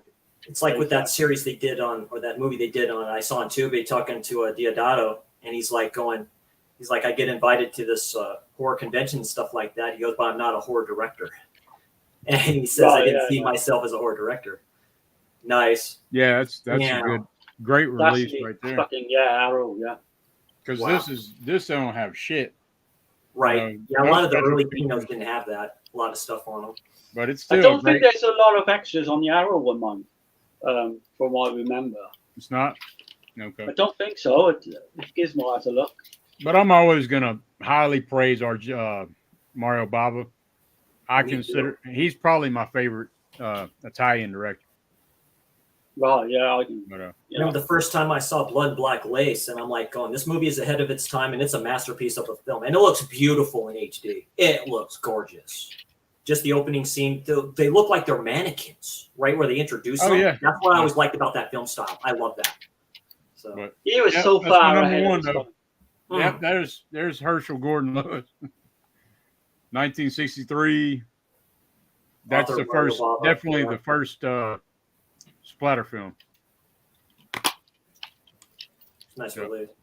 I just got Blood Feast too off of eBay when I was all watching that stream you all did too. I don't think I'll ever go back to Blood Feast again. That's not Blood Feast, right? No, that's Bloodbath, Bay of Blood. Bay of Blood. Okay. Yeah, right. Bloodbath as well. Yeah, threw me off there for a second. Yeah, it has blood in the start of it. Good deal. I thought about it after I got to talking. Number one. There is a bunch of extra on it. I haven't checked it out. So that looks more than I remembered, actually. There's more on that than I remembered. Okay. Oh, what I'm thinking, I don't think there's a commentary track, maybe, what I'm thinking of. Yeah, there is Tim Lucas commentary. Oh, Tim Lucas, is there? Oh, right. I don't know that. Yeah. Fucking my mind has scrambled. There's also a documentary here I want to check out. Argento, Bava, Fulci, Giallo, James of them. So it's I've seen that. It's got Dardano Sacchetti in it. He was like one of the main writers. Yeah. Good doc. Only not long, but it's decent. Oh, it's a short one. Okay. Like 20-30 minutes maybe. What do you think of this? I like it a lot. Hell yeah. That's another one that fucking Joe D'Amato don't really get mentioned a lot.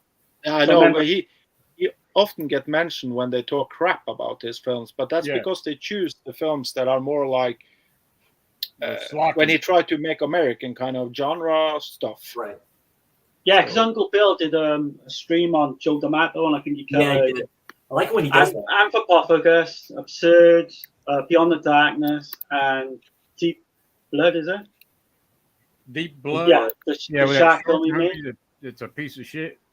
Yeah. They also briefly mentioned porno Holocaust. Holocaust, they did. Oh, that's right. Sorry, yeah. Sorry. I have Anthropophagus. I just got Anthropophagus, and that's a better film. That, for me, I think Absurd is was Absurd first, or was Anthropophagus? I think it's gotta be, for me. It's very live, but Absurd is like a loose sequel to Anthropophagus. Yeah, very. Death Smiles on Murderers. Yeah, I want to check that one out first because that's basically their copy of Halloween 2, basically. The people watching football, I guess, eating spaghetti and shit. I think Gizmo mentioned the Manuel and the Last Cannibals as well. It's a fucking great one. That is so underrated as well. Nice. Yeah. He's got good. He was more well known as a cinematographer, but I think he's got some decent director's credits, but a lot of people think they're shit. I was surprised Uncle Bill didn't. I don't think he liked Absurd as much as, different taste for stuff like that. Yeah, it depends. I like Absurd more than I like Anthropophagus. I mean, it's probably one of the slasher. It's a Halloween ripoff, isn't it? Yeah, the death scenes in there.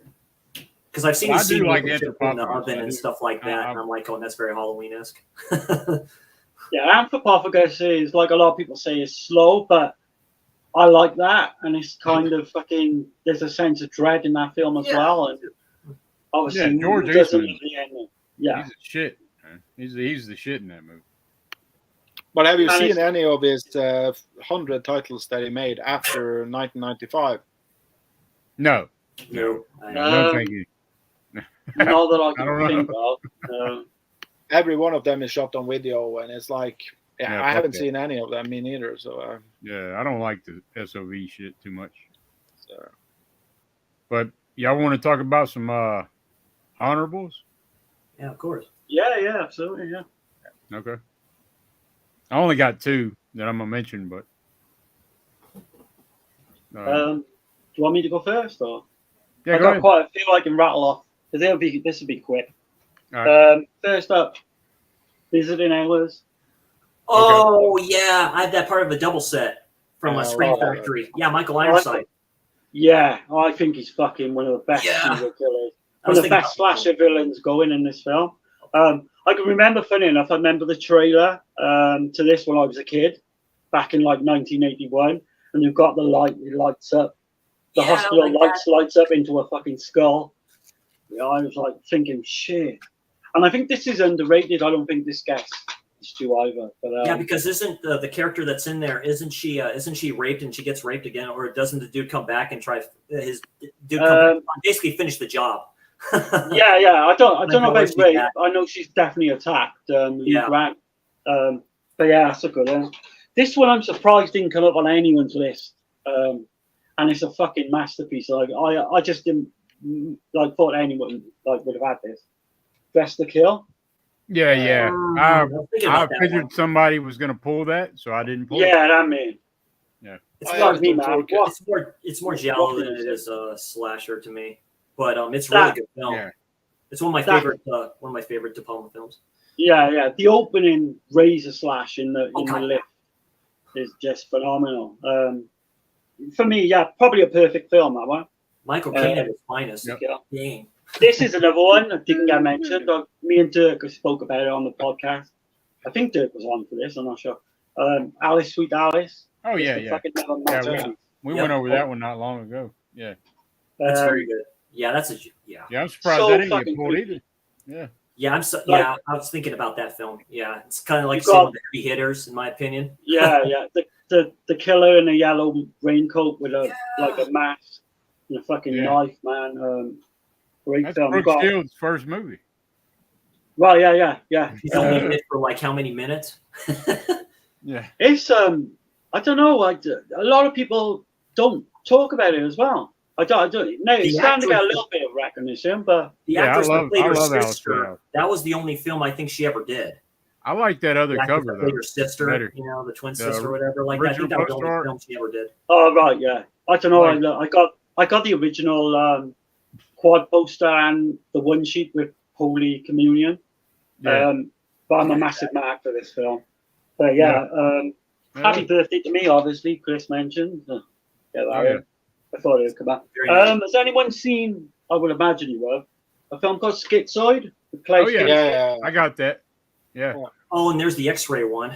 Yeah, that's a double set. You know, if that Maybe doesn't the syndrome has scream that. fucking, let me get this one count. Yeah. That cover doesn't scream Giallo. What does? Yeah. You know? Okay. He's a right fucking bastard in That's that a as well. British. That's a British Giallo, I guess you'd say. Is it British? Yeah, it might be. Yeah. Yeah, it's fantastic. Goes around with scissors and all that. Amazing film. This is one I doubt if any of you have heard of. I will just say I have the I don't know how to say the word. Schizoid. Schizoid. I have. Yeah. I can show you on another stream. I have actually the original VHS release of the poster in a frame from Oh, really? Nice. Video Yeah. Shop. That's Okay. probably Oh, worth wow. some. Right, you can do that. Take it like apart or whatever, like that. Put it in a frame wise or stuff. How that It's works. this tall only, but it's Yeah. really cool since it's from That's neat. original VHS. Damn. Hell yeah. Awesome, man. Here's one. Hasn't even got a DVD release. It's a film from a couple of years ago called Frenzy in Venice. This is a bootleg I made myself. Nice. This This is looks like fucking great. Boba That looks crazy. Is that like an octopus face, dude? That's my Yeah. That's my With the octopus face? Damn. Yeah, kind of. It's like the crow faces. I call it the bird masks and stuff with the top hats. You see, Right. some of those films. So you've got this group of kids, right? I say kids, early 20s, 20 something. Described as kids. They all go to Venice on like this trip, and they start getting picked off, but it's not what you think it is. It's not. Let's put it this way: it's not just like one iconic killer or anything. There's something more going on to the film. It's fucking amazing. And I don't know why it's not out on Blu-ray or anything, but if you get a chance to watch it online or anything, yeah. What's the name of that? It's Frenzy in Venice. It's actually called Venezia Frenania. Is the Italian title. Frenzy in Venice. Okay. Okay. Yeah, I remember you talking about that on Europe. 2020, 2021 maybe. Oh, damn. Amazing film. Again, I got some more. Do you want me to carry on going? I might as well carry on now. I've got about 5 or 6. A film called Anguish from 1987. It's Spanish. Okay. This killer, I haven't seen it for a while. From Poltergeist? Is that Yeah. the lady from Poltergeist? It is? Yeah. Creepy as fuck. That's clean.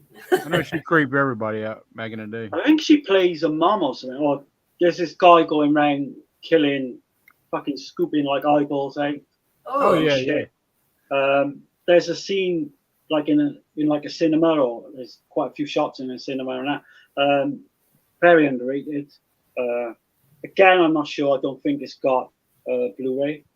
Okay. So if anyone's watching, fucking get on to that. I think this one was mentioned a little bit earlier. Is Body Count. Oh, hell yeah. Absolutely. Again, this is like a shitty like UK release. Did that get a good release or? That's a shame. No, No, it's they never been released on Yeah. Blu-ray. Oh. I think it's just really low Be right market. back. Yeah, no problem. I was Low talking market like fucking dirt DVD. about that on Instagram, about that, saying I just watched it because it was on Tubi. That's where I saw it. I just punched in Daidao's name, and that one popped up. It's a slasher. I'm like going, oh, heck yeah. And because it has the dude that was in House at the End of the Park. I forget the dude's name. Yeah, But David that's his Hess. name. Yeah. Yeah. It also has Mimsy Farmer, who was in Four Flies and Grey Velvet. Yeah. Good backwoods slasher, that one. Like a shaman. Those awesome ladies in there. And to the dude that decides to just go bare all the way. So Right, yeah. Can you imagine what this film would look like on Blu-ray? With a great picture. Yeah. Like, people would go fucking nuts for it. yeah, there's some good slow Giallo elements in that film. So yeah. This is one that's definitely. Have you seen that movie, The Pussy with the Uzi? No. No. Okay. It reminds me of the cover of that one. Oh right, yeah. Yeah, it's like a shaman type killer. I love This the is love what- the title. Yeah, Wendigo type of thing. This is an amazing slasher film, right? It's definitely Giallo all the way. And it's called Night School from 1991. Oh yeah, I had that on my wish list on Amazon. Yeah, When is if it you're from? a fan, 1981.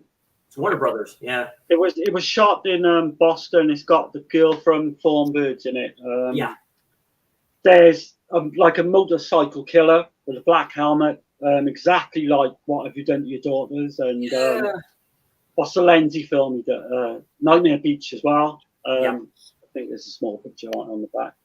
And there's a great kind of chase scene with that going on. The killer you can kind of work out, but it doesn't affect the film. He's stalking her, isn't he? Yeah, kind of. Yeah, a little bit. Girls are getting kind of Right. killed. Yeah. Yeah. There's a great playground scene as well where this girl's being rain on this playground wheel thing. Yeah. And then the killer comes across with a fucking machete or knife. Oh, What is that? What movie? Night School, Dirk. Oh yeah. That's a cool cover for that. Fucking awesome. This is Yeah, that's like the classic cover for that. a shitty kind of Warner Brothers release. I think yeah. it may have got a Blu-ray. Blu-ray. Yeah, they have No, a I think Blu-ray there's a now. Blu-ray. Yeah. there is. I got it on my wish list on Amazon. It's not that expensive. Yeah, I need to upgrade it. I got 4 more. Do you want me to go through? Go ahead. Yeah. This one I don't know whether you guys will have heard of this. It's a UK Giallo type slasher called Assault. Is that Corey Haim? No. This is 1971. Okay. This is like See No Evil from earlier, like a proto slasher of that era. You've got these very young girls coming home from school. They're going through these woods. Killer keeps picking them off. You've got the sleazy fucking murder mystery elements. Susie Kendall's in this one, Dirk, as well. Okay. Highly recommended. I think it's a great film. Another one in the same line as that. It's called Fright from 1971 as well. A UK proto slasher. It's got, what's the girl's name in this as well now? Susan George, the blonde. It's a precursor to Halloween with the babysitter murders type of thing going on without giving too much away. It's very UK. Very good, very suspenseful. This is a great edition as well. Studio Canal, if you can get it. A few interviews and stuff on there. Highly recommended that one. Here's one that I'm going to send it to in a different, because I got the Kino release of it, but you basically got the same extras, I think. This is fucking unreal film. Called And Soon the Darkness. Yeah. Not to be confused Oh, with I have that on. A Hitcher in the Dark. It almost looks like the same. 1971. Yeah, I have this. The cover art you see on the bottom there with the girls running without Yeah. the face of that dude. Have you seen it? Have you No, seen it? Not yet. Fucking amazing film. These two Nice. girls, they go over to France. They're on their bikes doing kind of this holiday, and this straight out of a Giallo film, this guy with sunglasses starts stalking them. Great setting in France and everything. Yeah, amazing. Again, I can't speak highly enough of this. I bought it when I was in America as one of those like $5 for each DVD title thing back in the days. Right, yeah. There's a Kino Blu-ray out now Yeah, that there's I've Kino. got. So I'm going to send it to it because, like I say, I've got the same extras. But I had my DVDs are at the storage, so when I move to the house, then I have a possibility to see many of those. I'm really looking forward to it. Don't sit on it, mind. It's the same with Dirk. When he gets on, really interested to see what I will put it in my 20. Yeah. Yeah. I would love to fucking do a stream on this someday. The last one, again, is a fucking great film. No one ever talks about it. Clute. Again, Yeah. Then Donner Not Silva. Yeah, I the put it that. I must have seen that one. I need to see that From shit. Criterion. Yeah, I've heard Criterion so much just good released shit that. about fuck it. me, man. This is set in New York City back in the early 70s. It's got that fucking slasher vibe to it. There's this killer going around, you know. Jane Fonda, Donald Sutherland, great cast. Yeah. Yeah, I've seen Yeah, it. It's I the first- just don't know. Yeah, I don't know why. You know. All right, real This is quick, not Darren. fucking- Donald Okay. Sutherland in Don't Look Now, or Kiefer Sutherland in Lost Boys? Fucking hell! Do you want me to answer that? Let me think. Bullshit, man. No, I know. Don't look now. Kiefer Sutherland was in that remake to that one film that Vanishing? you put out one time, Gizmo. I forget the name of it now. It's not called The Taking. The Vanishing. The Vanishing. Yeah. Yeah. Yeah. We need a 4K of that or a Blu-ray of that. We got a Like, Blu-ray. badly. Jeff Bridges is in that. Yeah. There's a Blu-ray. Yeah, there is. I think it's just like OOP at the moment. Yeah, it's a piece of shit one, but you know, Yeah, is it? bare bones kind of. Isn't there two versions of that, or like a remake? Yeah, I got the Dutch. Yeah, the original one. The original one is done in the Dutch version right here. yeah, the Dutch version. And Darren, really Still quick, need to watch this. Yeah. It's Really in my quick, Darren. 20. It's in my stack of 20 that y'all didn't fucking pick. Now we know. The Vanishing is number one. I think The Darren, Vanishing really is number quick. Ryan Reynolds in the Green Lantern or in Deadpool? I've never seen any of those films. That's why I'm asking. I think like now you get to know me. Obviously, you know I'm kind of like one-dimensional when it comes to film. Anything Giallo slasher, I've probably seen everything. Yeah. Well, 90% of everything. Green But, Lantern's not that bad of a film. Or soft I think- porn. Or softcore porn, maybe. But I need to expand a little bit more. Well, That's if what you it's see, great. It's great to have Gizmo on, you know, and Chris as well, and because you're giving me access to a lot more. You know, Yeah. I'm opening my mind a bit more. Let's put it that way. but if you Yeah. see the original of the movie you were going to see, Dirk, for tomorrow that I saw, then he's in porn as well. Because that was straight out porn. I was so shocked. Yeah, no, not the one I watched. I watched the made-for-TV version, fucking PG version. But I'm Because glad. I'm glad I when you did, but I'm mentioned, glad I didn't. We'll talk Yeah. about it tomorrow. But you know, yeah.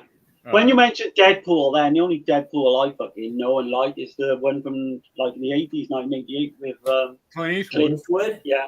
The Drowning Pool. Fucking love that film. No, it's called Deadpool, I think. Oh, the Uh, Deadpool. Yeah, I Deadpool, forget. yeah. That's Yeah. that's a Dirty Harry film. I think. It's got Jim That's Carrey playing Axl Rose. Yeah, I remember. Yeah. Small role.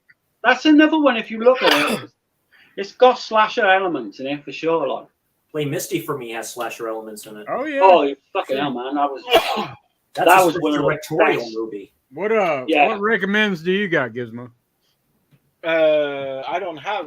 I just took 4 titles Okay. quick because Okay. I didn't Perfect. have it. But That's fine. I will give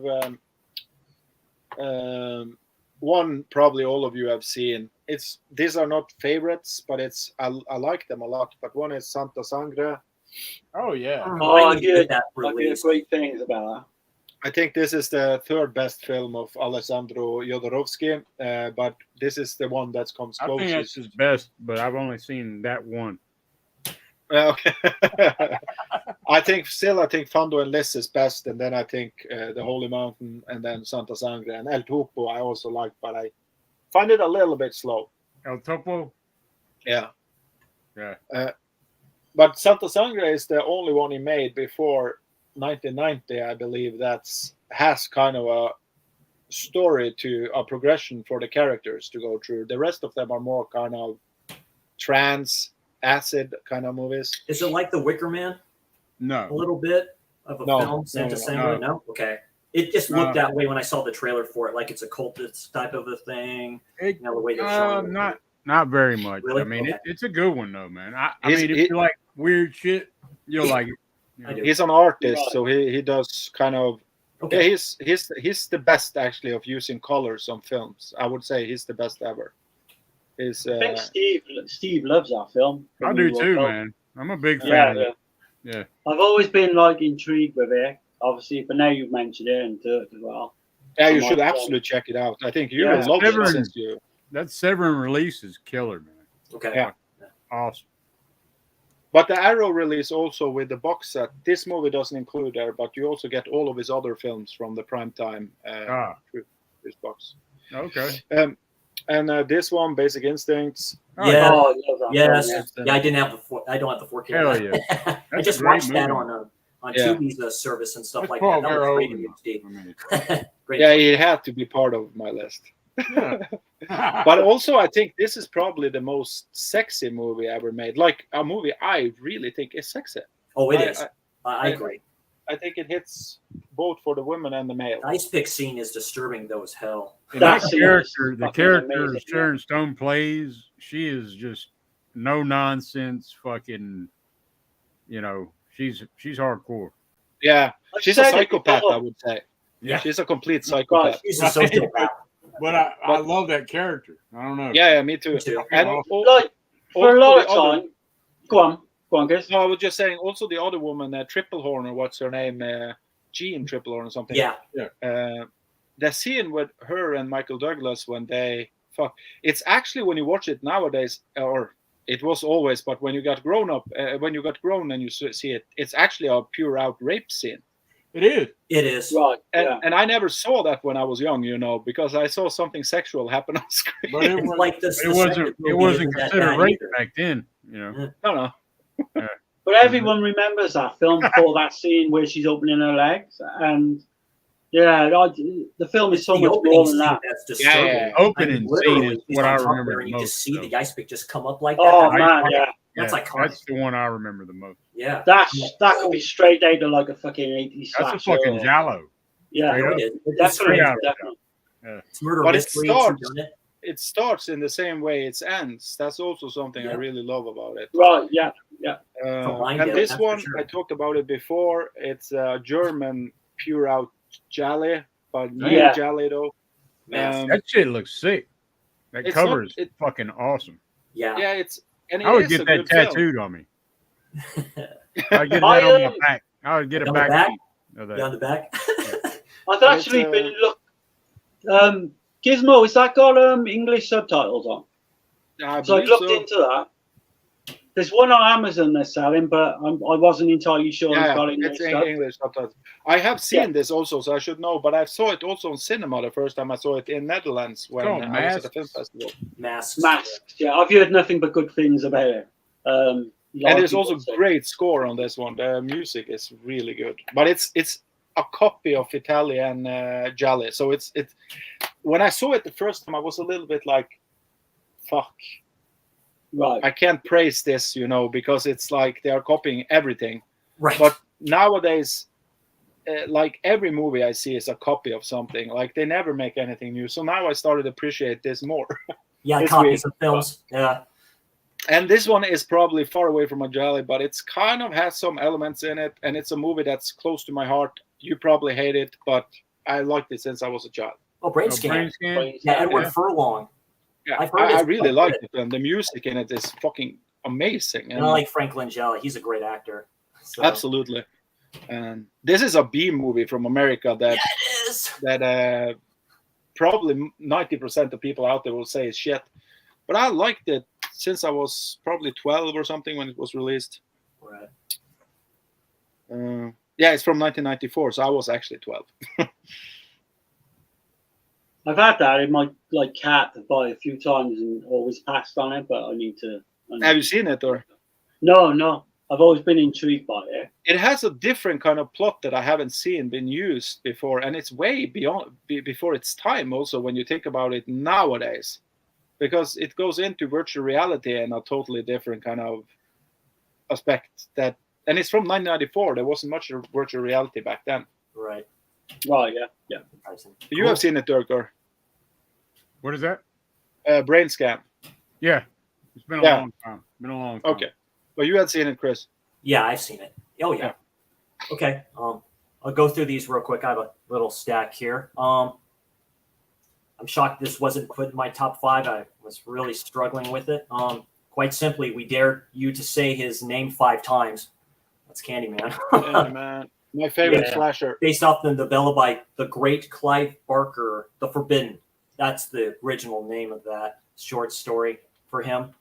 Great acting, very slow, kind of paced wise. Yeah, definitely has Giallo elements in it to me. It's like you don't know really what's going on, So I kind of like that. Damn. What the fuck was that? Yeah, I'm next to a firehouse. Sorry about that, guys. Maybe they Okay. when we're all talking just about honorable mentions, and this, I saw it like on my shelf case, and I remember watching this on Chris television. got somebody locked up in the basement and shit. Yeah. Oh, did you hear her? Help me! Yeah, bang the doors. I saw this on just a regular TV station, Channel 36. It was a TV movie. They don't make them like this anymore. That's Dark Knight of the Scarecrow. Oh, Oh, Yeah. man. Yeah. That's great one, man. This is a great film. Yeah. It Almost- says Giallo elements in it. Believe it Yeah. or not, I almost pulled that film. Off the Yeah. shelf. I Almost mean, did. But I'm glad I got this. This is the 30th anniversary version. Was it Charles Jurnings in this? I mean, you know, But do you like that one better than Scarecrow? I've not seen Scarecrow, so I couldn't. Have you seen it, Dirk No. or Darren? What is that? Yeah, the Tiffany Shepard one. I don't remember who made it, What but is it, it's from the 85 or 84, I think. Or That dude 86. right Oh, there. Scarecrow's where they're parachuting. They come Yeah. down. Yeah, I've seen that. Yeah. Yeah, I probably prefer. Dark Knight. I don't. Yeah, that night. Yeah, Probably. like I said, it's a great horror TV movie. Really good. Specifically, the ending. The ending's the payoff for that. It's really good. I and need then, to upgrade that because I got the DVD. And then another Shudder original. This is the first Shudder original I watched when I subscribed to Shudder back in the day. That's Party Hard, Die Young. This is a glow in the dark DVD cover, by the way. This is really good. This is a really good film. It's a slasher with. There's a dream sequence in here with these two friends that go to basically this party island, basically like that. And this guy going around here in this mask and stuff like that. There's a good death involving a liquor bottle in here. That's all I recommend here. But there's a dream. Okay. There's dream sequences in this. It's really good. So I highly think recommend I downloaded that Hold on. one. 'cause I'll be Chris right back. mentioned I gotta it. grab a No timer. worries, Dirk. I just No thought worries. of Yeah, go ahead, Dirk. It's fine. Yeah, but I think you mentioned that before, Chris, and I downloaded it, so I need to watch that. Yeah, it's a good film. I forget where it's filmed at. Names I can't pronounce, but it's It's recent, isn't it? Like in the last couple of years, it's been made.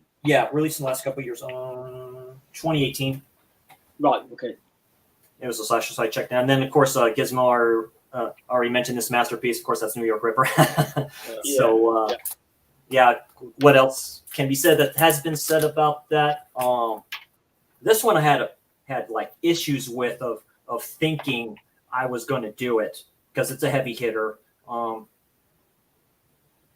This is in my top slashers of all time when I eventually do that YouTube video on that. That's Psycho 2, Anthony Perkins. Oh, right. Yeah.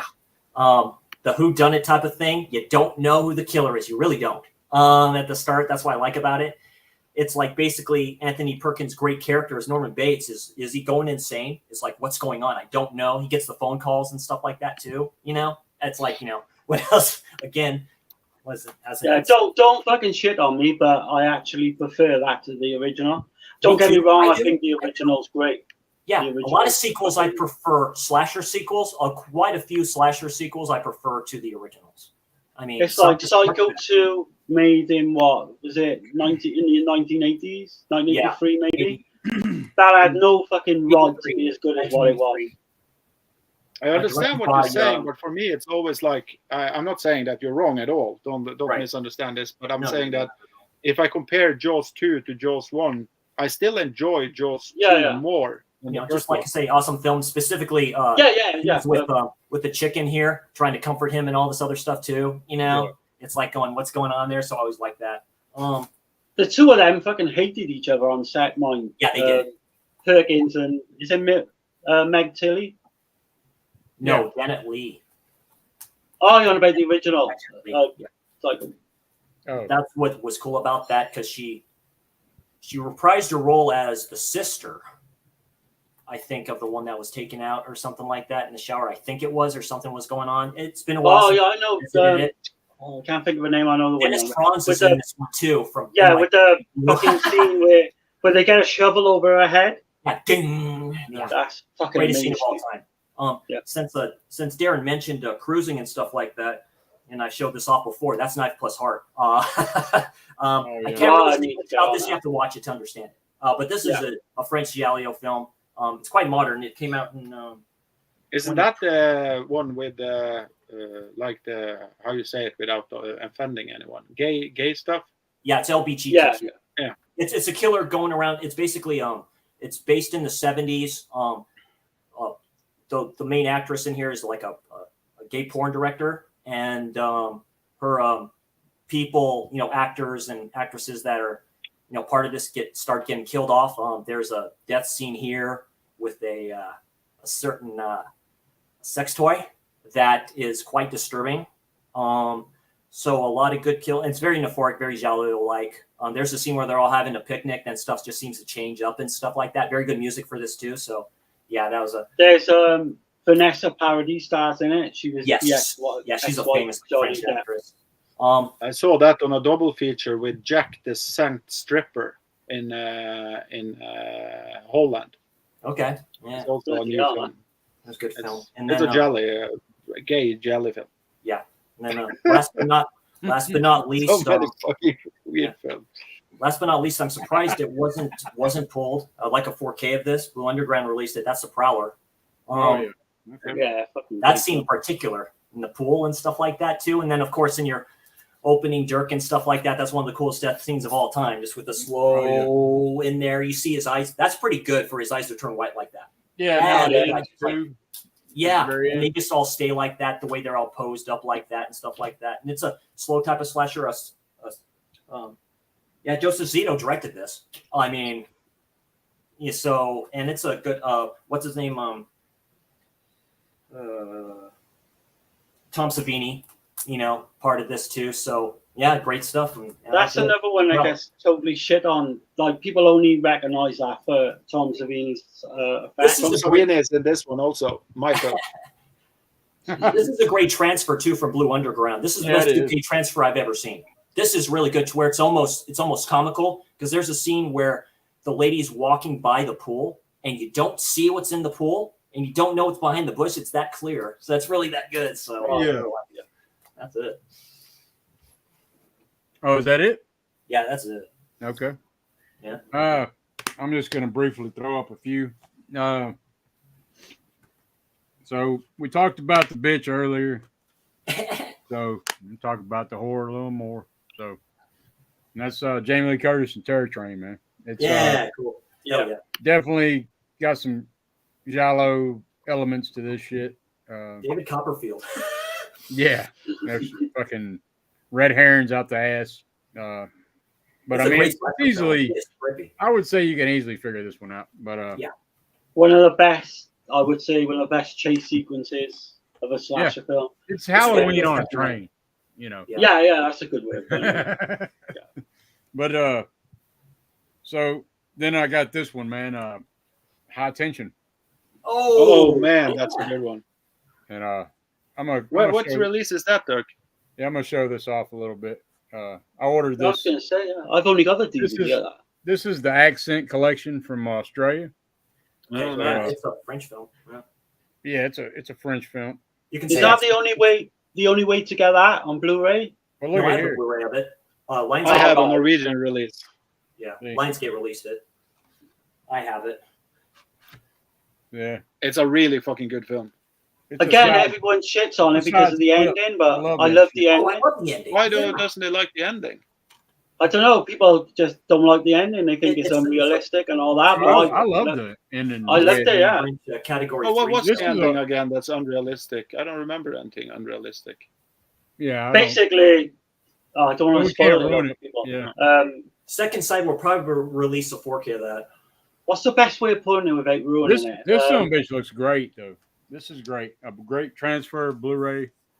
I had to wait forever to get this shit from Australia. The killer is not who you think it is. I think it is. Right. No, that's what makes it great. Yeah. Maybe that'll trigger people's mind. But isn't there an American remake of that film also? Because I think I've seen it. No. Are you sure? Like he has. No, I'm thinking of the Frontiers one. That's the one that has an American Frontiers, remake. and then there's Martyrs. So there's those three. There's Inside. Oh, it's many. It's Inside also, and then there's a name too, a name chick one. I forget that one. That Second Sight just released. And then I got. So I always talk about this damn movie, but I can't help it. And it's Mario Bob was Lisa and the Devil. Yeah. Tony Savalas. It's great. It's a slasher with Giallo elements for sure. I just didn't want to put it on my list because I've talked about it to death. But yeah, we've done that recently for Euro Cult, and in reading up on that, I was kind of surprised, but a lot of people say that is his masterpiece, man. Yeah. Well, this is his most personal film. Right. Yeah. He made this film for him, you know. But yeah. And people, if they check that out, they got to check out the House of Exorcism version as well because it's fucking amazing. It's on this one here, the House of Exorcism. Yeah. It's so funny. I got that one too, the Spanish release. Nice. But, it's kind of like an Exorcist ripoff, but yeah, really weird. Yeah, they're two different films completely. The way Italians do it. Then we got here's one that is very, very much like a Giallo, with elements wise, not so much. I'm just saying by the way it looks and everything, and that's Neon Demon. Oh yeah. That's one I need to get onto. I do have them. That movie's a trip. That Black Swan is really good. Yeah, Neon Demon's really good. I enjoy the shit out of it. I saw it 2 times in a row when I first put it in. No, you're right. The aesthetic to that is like on point. The colors and all that stuff too. Yeah, that screams. Here is another French extreme film I just show quick. Calvary. It was. Yeah, I heard that one as well. Yeah. And then the last one I'm gonna throw up. I don't know. I guess you said Suspiria was a slasher. Yeah. I guess you could say the same about Mother of Tears. Damn it. The Giallo vibes, definitely. Especially direct that? What year? This is the meanest out of the 3, though. This is 2007. It took them like 2 decades to do that film. This came out in 2007. There are some terrible effects in that one, but I do think the movie is watchable. Oh, I like the thing about that film is because it's the pole. Yeah. Because it's a good. Yeah, that was pretty brutal. I was like, damn. Yeah, it's brutal as fuck, but CGI is bad sometimes. Yeah, really bad. But if that was a standalone film, I think it would be come over a lot better because it's the third Mother's trilogy there, and you get shit on. Like I said, it just got also the end so long to make it. Is kind of they built it up. It kind of gives me vibes of Omen 3 in a way. Yeah. You know what I mean? And then the way it ends is so fucking fast. And it's like, fuck. What's his name played as Damien? Because he's a senator in that movie. Sam Neill. Yeah. Well, yeah. It's just cheaply made Mother of Tears. That's the only thing. Because we have this old like witches apocalypse coming on, and basically it's like 5 or 6 punk rocking fucking women going around the city, and it doesn't really give you that feel of all that. If you look at it, 2 were taken out, so there's just 1 more. Really? Yeah, they were supposed to. Where they're all at. I guess. The last one was in New York, so I remember Inferno did them like both places a little bit, but they centered more on the one in Italy or whatever it was at. So that one. I think Inferno is one that is amazing. I love Inferno. Yeah. A lot of people don't like it. It's all over the place as a film, but I love it just for that. You know? And I'm gonna catch up with the chat right quick, y'all. Gizmo says, Gizmo. Caveman says, Fritz the Cat information. From but you have to check out Fritz the Cat. Great deep cut, Gizmo. Yeah. The police in that one are the most funny. They are pigs, and they are actually pigs. Yeah. Running around naked underneath. It's fun. Then Caveman says, Cool World director made several adult animated movies. 1 rated X, black exploitation, heavy traffic, never seen. Coon Skin, Wizards, Lord of the Rings. Lord of the Rings, American Pop and Fire and Ice. Fire and Ice is really great. That's easy to come up. And I have Fire and Ice. I had American Pop on VHS. God, I wish I still had it. Yeah, I remember that because I got that with Heavy Metal when they both came out like on VHS kind of for the first time. I picked both of those up. American Pop's a good film. It says Cool World is currently 21 on Amazon. Chris C. Okay. Yeah. It says, holy shit, Heavy Traffic Blu-ray is $258 on Amazon. Buy it. Yes. It's worth it. Part of like a 10-disc set? It's worth every dollar. A nickel. But Let's see. Great stream as always, Dirk. Make sure to like and subscribe to all of these cool cats, especially for those that watch the replay. Appreciate that. Yeah. Okay, man. Cheers, guys. Yeah. Let's see. Of course, Gizmo remembers Naked Running Killer. Of course. That's 10 to midnight. And then Texas says, "Hey guys, I'm going to take off. Dana's going to start a watch along. This was an awesome stream as usual." Well, I appreciate it. But Yeah, appreciate Thanks you staying. for coming along. Yeah, I just Texas is in everything that I see him in. I go to streams, he's there. Yeah, he's cool. Yeah, I appreciate him showing staying, but you know, he shouldn't have left my stream for Dana's. He knows his shit, mine, Texas. Yeah. He can double it. He can switch. He's probably going to watch the film she's watching. Right. No, I'm just fucking around. But K-Man said, "Did I hear Dick's sharp?" No, you heard pussy with an Uzi. Ah, pussy with an Uzi. Yeah. Dick Shark is fucking trash. Is that a real movie? I think so. So it has to be. It's also a movie called Sharks from the Corn. Sounds like a Beelzebub movie or some shit. Y'all know who that is. I love me a sexy thriller. Basic Instinct is one of the best. Oh yeah. Yeah. K-Man says Holland. I like LA Confidential for the same reasons. Yeah. And Chubb says he loved Brain Scan. Cool, man. Hell yeah. Well, man, that's our list, and that's plenty of recommendations, and you should have enough damn shit to watch. Whoever's watching this, make it happen. We must have mentioned about 50 odd titles, maybe more. Yeah. I'm gonna show my damn vinegar shit right quick. Go right ahead. I haven't got mine in yet. It's not much, but got this in Flesh and Fantasy. Nice. It looks really great. Yeah. Unseen Hands pushed him on. Murder by Suggestion. You're going to kill. You're going to die. Let's see. I guess it's the same shit. Okay, I hate it when they do that. It's probably reverse. It's probably reverse in there. Maybe. Yeah, it might be. Because those are like 40s films, right? 40 yeah, this films. one is. It's an old one. I don't know nothing about this, but it's Herschel Gordon Lewis, Lost Films. Got a great deal on it. Go check it out. Nice. Yeah, nice. Finally pulled the trigger on this one. I waited. I always wait, man. I see so many people. Yeah. You know, they pay full price. I don't. So I got this one. I like that a lot. Yeah. I think I don't know if you will like it, Dirk, as I said. Okay. It's John Waters style. Uncle Bill mentioned that. I like one of John Waters' films, Serial Mom. It's not that kind of John Waters. That's more of the kind of transsexual vibe stuff in it. But I've seen some of his weird shit. Hairspray and Mascara. What was that weird one? Female Trouble. I like that one the best, though. And it's more of like Female Trouble and okay. Pink Flamingos and more in that kind of vibe, but not that extreme. I got the Boogeyman. Nice.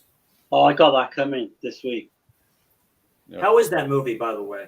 Oh, it's awesome. This is a childhood. Okay. This is a childhood nostalgia thing for me. I remember hearing about it. I've never seen it. Kind of looks like it's like I was surprised because I think Dead Pit shit all over it. Yeah, he did. Yeah, no. But honestly, Chris, for a slasher fan, it's a must-have. It's okay. It's like, well, different opinions. Not it's for also everybody. supernatural. It's very for me, it's very much nostalgia, man. It's one of the first I ever saw. Yeah. But then I got this. I had this, but I didn't have the slip, so you know what I had to do. Oh, yeah, I got that one. And it was on sale, man. I got it for what? I think it was 20 or something. But that's another one that people shit on, you know. Yeah. I don't know. Is it true they ran out? I love Trauma, man. They ran out of what's the her name from Carrie? The mother from Carrie. She's fucking awesome. She's awesome. Sorry, Chris, what was that? I heard that release of Trauma just had the slip version and none of the basic Blu-ray ones on a Vinegar Syndrome site. I'm like, how is that possible? I mean, so. And I got Primal Rage Okay. That's supposed to be really fucking nuts. Oh, it is, man. I've seen this when I was a kid. Damn it. Shit. I'm knocking shit down. Did I That's just a tough fuck my one. It'll survive. Umberto Lenzi was supposed to direct Primal Rage, Yeah. I remember this shit when I was a kid, though. but he passed on it. Yeah, it's a fucking batshit crazy ass movie. Those two used to, him and Diodel used And to then pass he made a lot Body of stuff. Double. Wasn't that Umberto Lenzi? No, that was. Yeah, it was, wasn't it? Body What's Double. that? Yeah. That's De Palma. Here's one with No, not Body Double, but Body Puzzle, I meant. Puzzle, yeah. Lamberto, yeah. and there's Oh.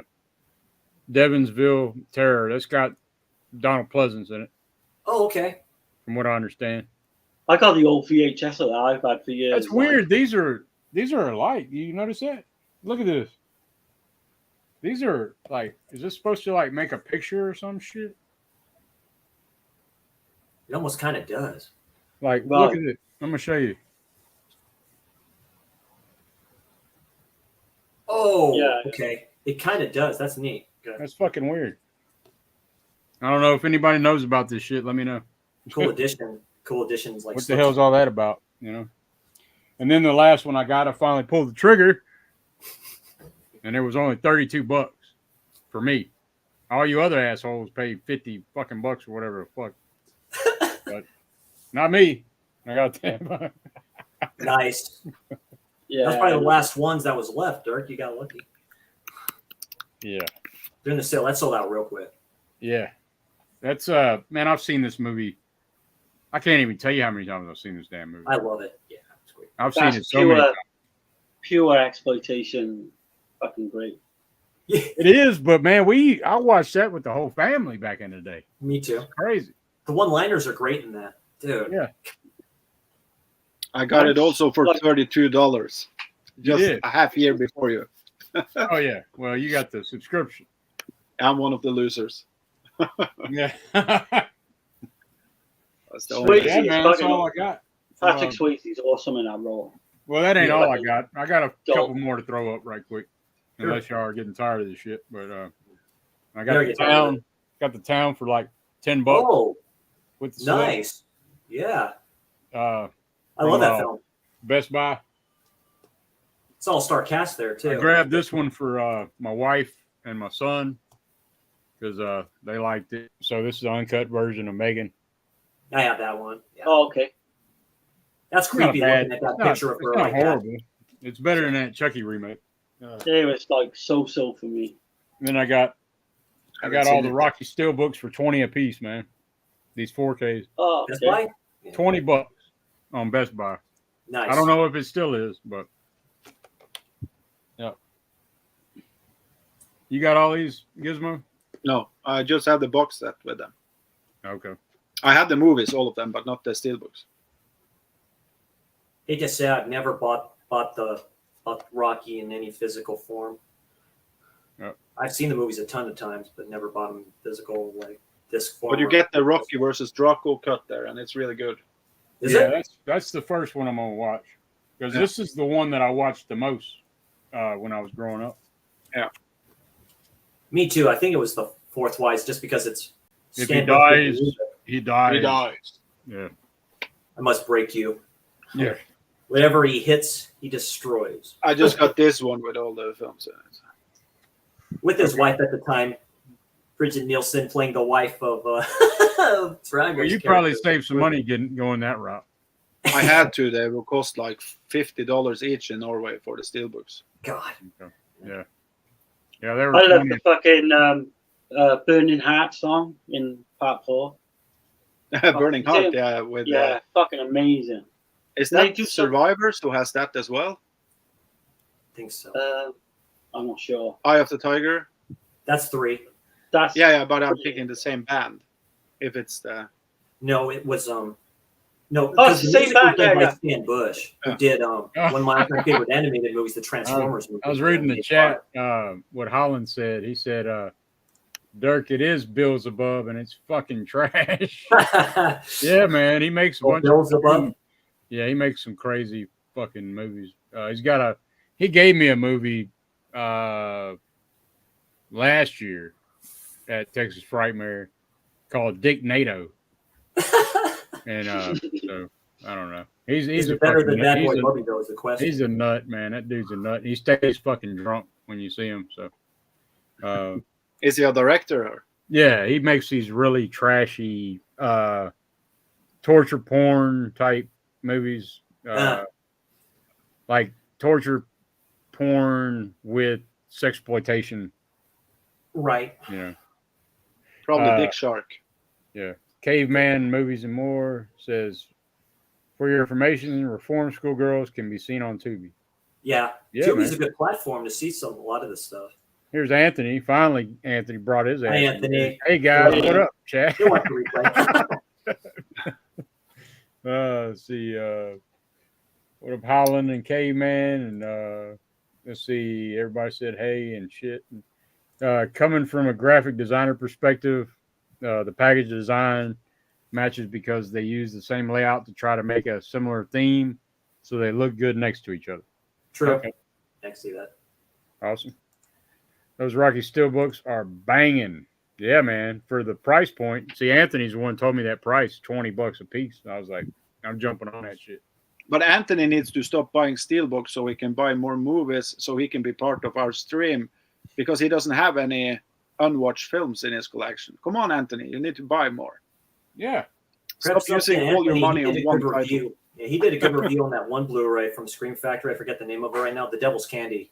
That's a good review by him. That's a good movie. I've seen it. It's I really need good. to check it out. Yeah, I've seen it up there. I just hadn't had no time here lately, man. Right. Me neither. I have a lot of stuff I have to watch. A lot of the I've kind of reached a point in my collection where I know I'm never ever going to fucking catch up. Doesn't ever. I'm going to catch up. I'm almost there. I'm trying, but yeah, I'm almost there. Like but I said, when we have 100 people on my show, then we need to watch 50 films for each week. So it's going. Then you catch up. More circles under my eyes. Shit. Hey, like the most I can do probably is I can do 4 or 5 in one day and one night. The most I've done is about 4. And that's through streaming services too. If I want to give my 4K player a rest, like I said, I have Amazon, I have Netflix and stuff like that, and Tubi. You can find out. You just type in a director's name. They're mostly the movies will pop up, so it's always good like that. We got to do the kill the stream challenge, and like not stream shit, just watch physical media. I loved it yesterday because my internet went out, and my wife she looked like a fucking she looked like a didn't know what to fucking do. Yeah. She didn't know what to do. I said, hey. Now, guess what? You're gonna watch a movie with me. Another honorable. You know what we watched? We watched Papillon. You ever seen that? Okay. I've heard of it. Yeah. Yeah, I've heard of it. That's a sweet poster of The Exorcist I see behind you too, Dirk. That's nice. That's really nice. Yeah, I appreciate it, man. That's a exclusive. I bought that from the artist that drew that. Nice. At the Texas Frightmare. And he signed it, and he's got it numbered. His name is Timothy Pitts, I believe. Timothy Pitts, I've heard of him. Yeah, right. He does a lot of art for Texas Frightmare. He does a lot of art for a lot of people. Nice. One honorable mention, one more I'll mention. I have the steelbook of it. My Bloody Valentine, the original. That kind of. I'm surprised that didn't get pulled either. Yeah. I was just thinking about that. I almost pulled it, but I figured somebody was going to pull it. But. Yeah, the original is kind of crazy. So it's slow. It's euphoric and stuff like that too. A lot of scenes there done the way the lighting's done with that movie. It's a really good slasher too. It's ahead of its time. I thought Last Night in Soho was going to get picked by Chris. Oh God, yeah. Oh no, Watching that the scene with the actress or whatever it is on that bed, like say to Dirk's point, yeah, that's really. I mean, yeah, I watched it last Saturday and fucking enjoyed the hell out of it. Music, everything fits with that. So. Amazing. Terrence Stamp is awesome in that too. He's a good actor. He always has been.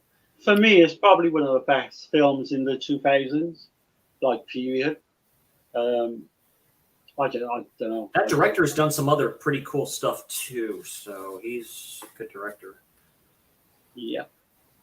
Well, man, I'm gonna read the. Shaun of the Dead and whatever. I guess we're gonna get out of here. Let me let's see. My Caveman. battery's held out. It's on 13% at the moment. Okay. Yeah. Caveman says I have a ton of unwatched stuff, just not a big horror fan or in the Giallo.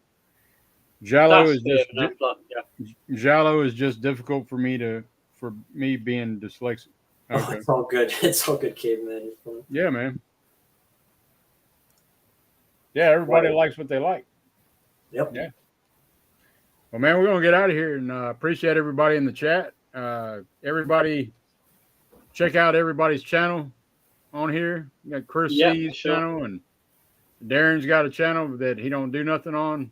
I don't do shit, but it will. I will start to do maybe some collection videos of my posters and that. So right. Keep an eye out. That's how I started out, just did a video. Gizmo's got a channel. It's Video Man and Gizmo, I think. Video Man Gizmo. Yeah. Is that right? Yeah. It's been quiet for a while now. With the cool picture of him that looks like he's naked holding, like, I guess it's a bottle of whiskey or something like that, so it's worth it. Let's see. We got Anthony. He's going to chime in again. Let's see. Dirk, I got that TCM Steelbook and took your advice and just put the J card on the back of it because there's no artwork on the back. Yeah, man. That's what I do. I do those when I put those in those Steelbook kind of cases and stuff like that. I guess I'm the only weirdo. Like, I put my J card back on my physical copy and put the shit back on the shelf. No, everybody else folds it up and puts it in their case, and I don't want to bin my J card. Doesn't Tony have like a bin full of that stuff? I'm exactly the same, Dirk. I go on my J cards, like on the shelf with them. Right. Chubb says, "What's the theme for the next stream?" We're doing the Forgotten Giallo. Right. We got 6 films picked out. We talked about it on the last episode. On episode 8, we talked about it. Yeah. And then they go on those kids. We'll have to watch those because I have them set. I don't think I've ever fucking watched so many films I've been on these streams. I heard 9 guests for the Crime is very good. Yeah. Holland says, "See you guys tomorrow for the Rotten. Something rotten in my collection." Yeah. Spicy 4K says, "See you guys next time." Yeah, man. I appreciate y'all hanging with us. Yeah. Cheers, guys. Anthony, great stream, guys. Yeah, I appreciate it, Anthony, for the 5 minutes you was here. I'm just messing with you, man. What is Chris C's channel? Chris C? Just the name as you see, Chris C. Yeah, Chris C. Not to be confused with SEE. Yeah, it's basically my full kind of name and stuff like that too. I'll send him the link. I have him on Instagram too. I'll send him. Y'all subscribe to Anthony and Caveman and Chubbs. I think he's got a channel too, right? I need to check out his channel, his stuff. But we're gonna get up out of here, man. I appreciate everybody again. And cheers, guys. Have a good one, and just remember to be good or be good at it. Pussy with a doozy.